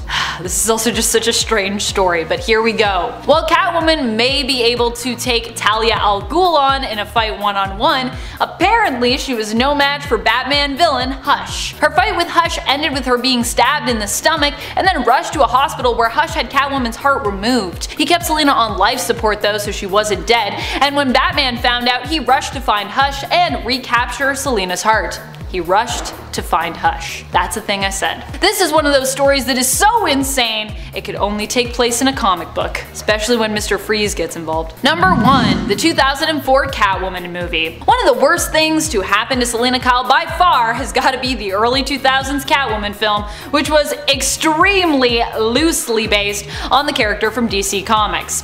It's pretty unfortunate too, as with Halle Berry playing Catwoman, who admittedly is known for being a talented actress and was huge in the early 2000s, in the right hands this film actually could have been good. Could have maybe even been great. However, what went wrong here is the studio got way too involved with the changes. And the other problem is that Warner Brothers apparently wasn't really interested in making a great film when they did this Catwoman movie. The project had been worked and reworked for so long and just passed around to various writers so much that the studio was simply looking to recoup their loss at that point. They wanted something passable, not something great, and wow, does it ever show. Believe me, it really shows. Just Catwoman licking things. I'm like, why? Why is this happening? Ugh, remember when she was a fashion designer? Anyways.